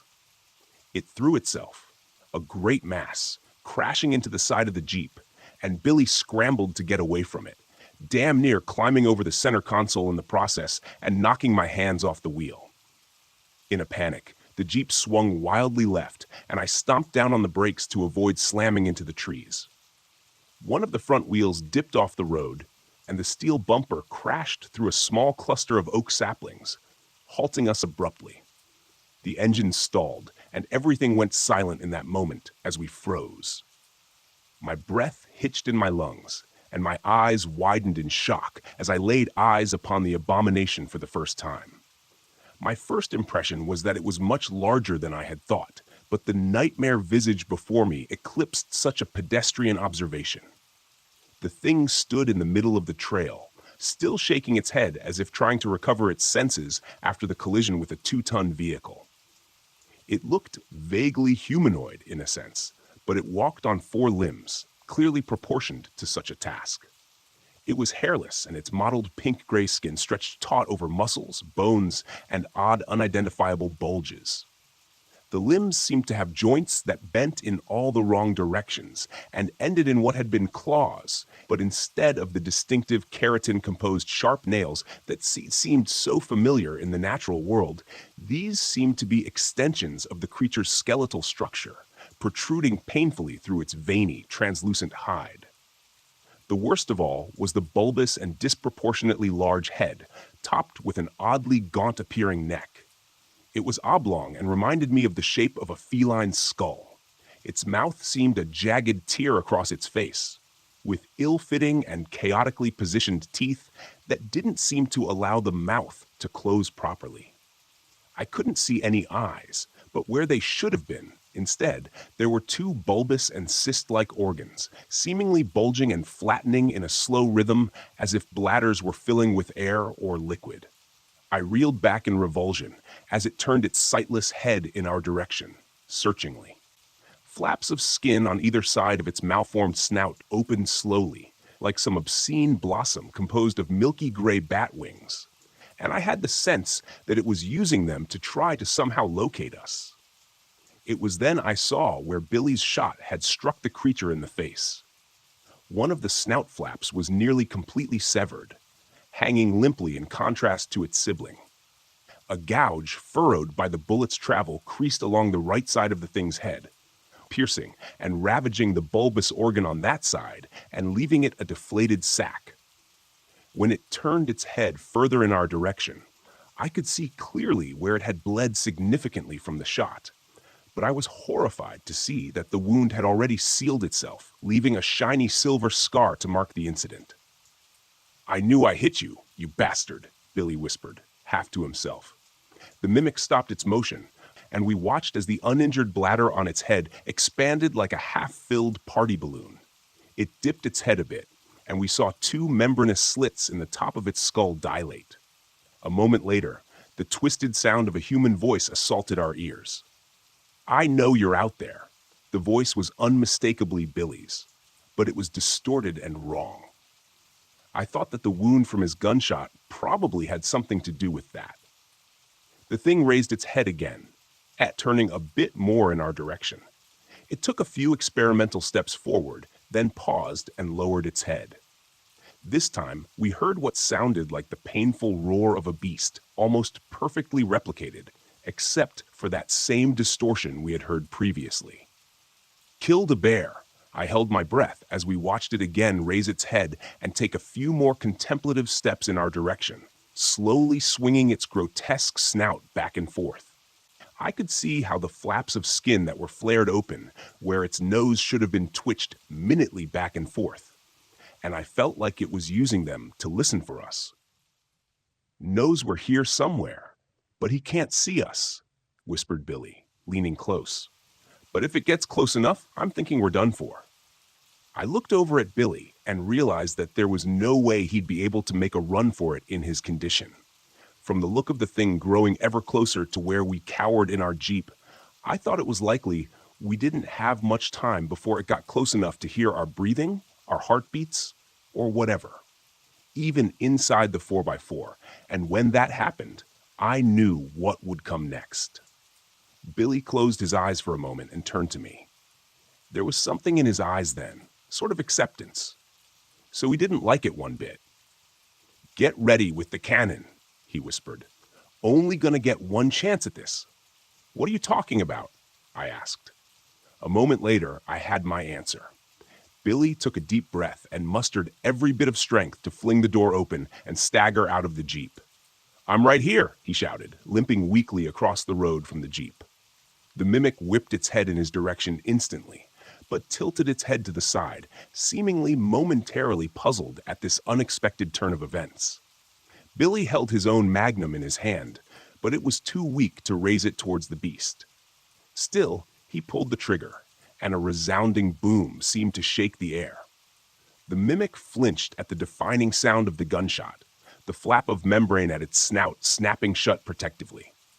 But its stunned hesitation didn't last very long. In an instant, faster than I would have thought possible, it launched itself on powerful limbs at Billy, knocking him to the ground and tearing at him with teeth and claws. I heard my friend screaming, then a horrible soul-rending sound that I'll never forget as long as I live. But now was my chance, and I took it. I swung the door open and stepped out of the Jeep, my gun coming free of its holster in the same moment. The creature was preoccupied with what was left of Billy, but as soon as I brought the gun up and thumbed back the hammer, its head swung around at me.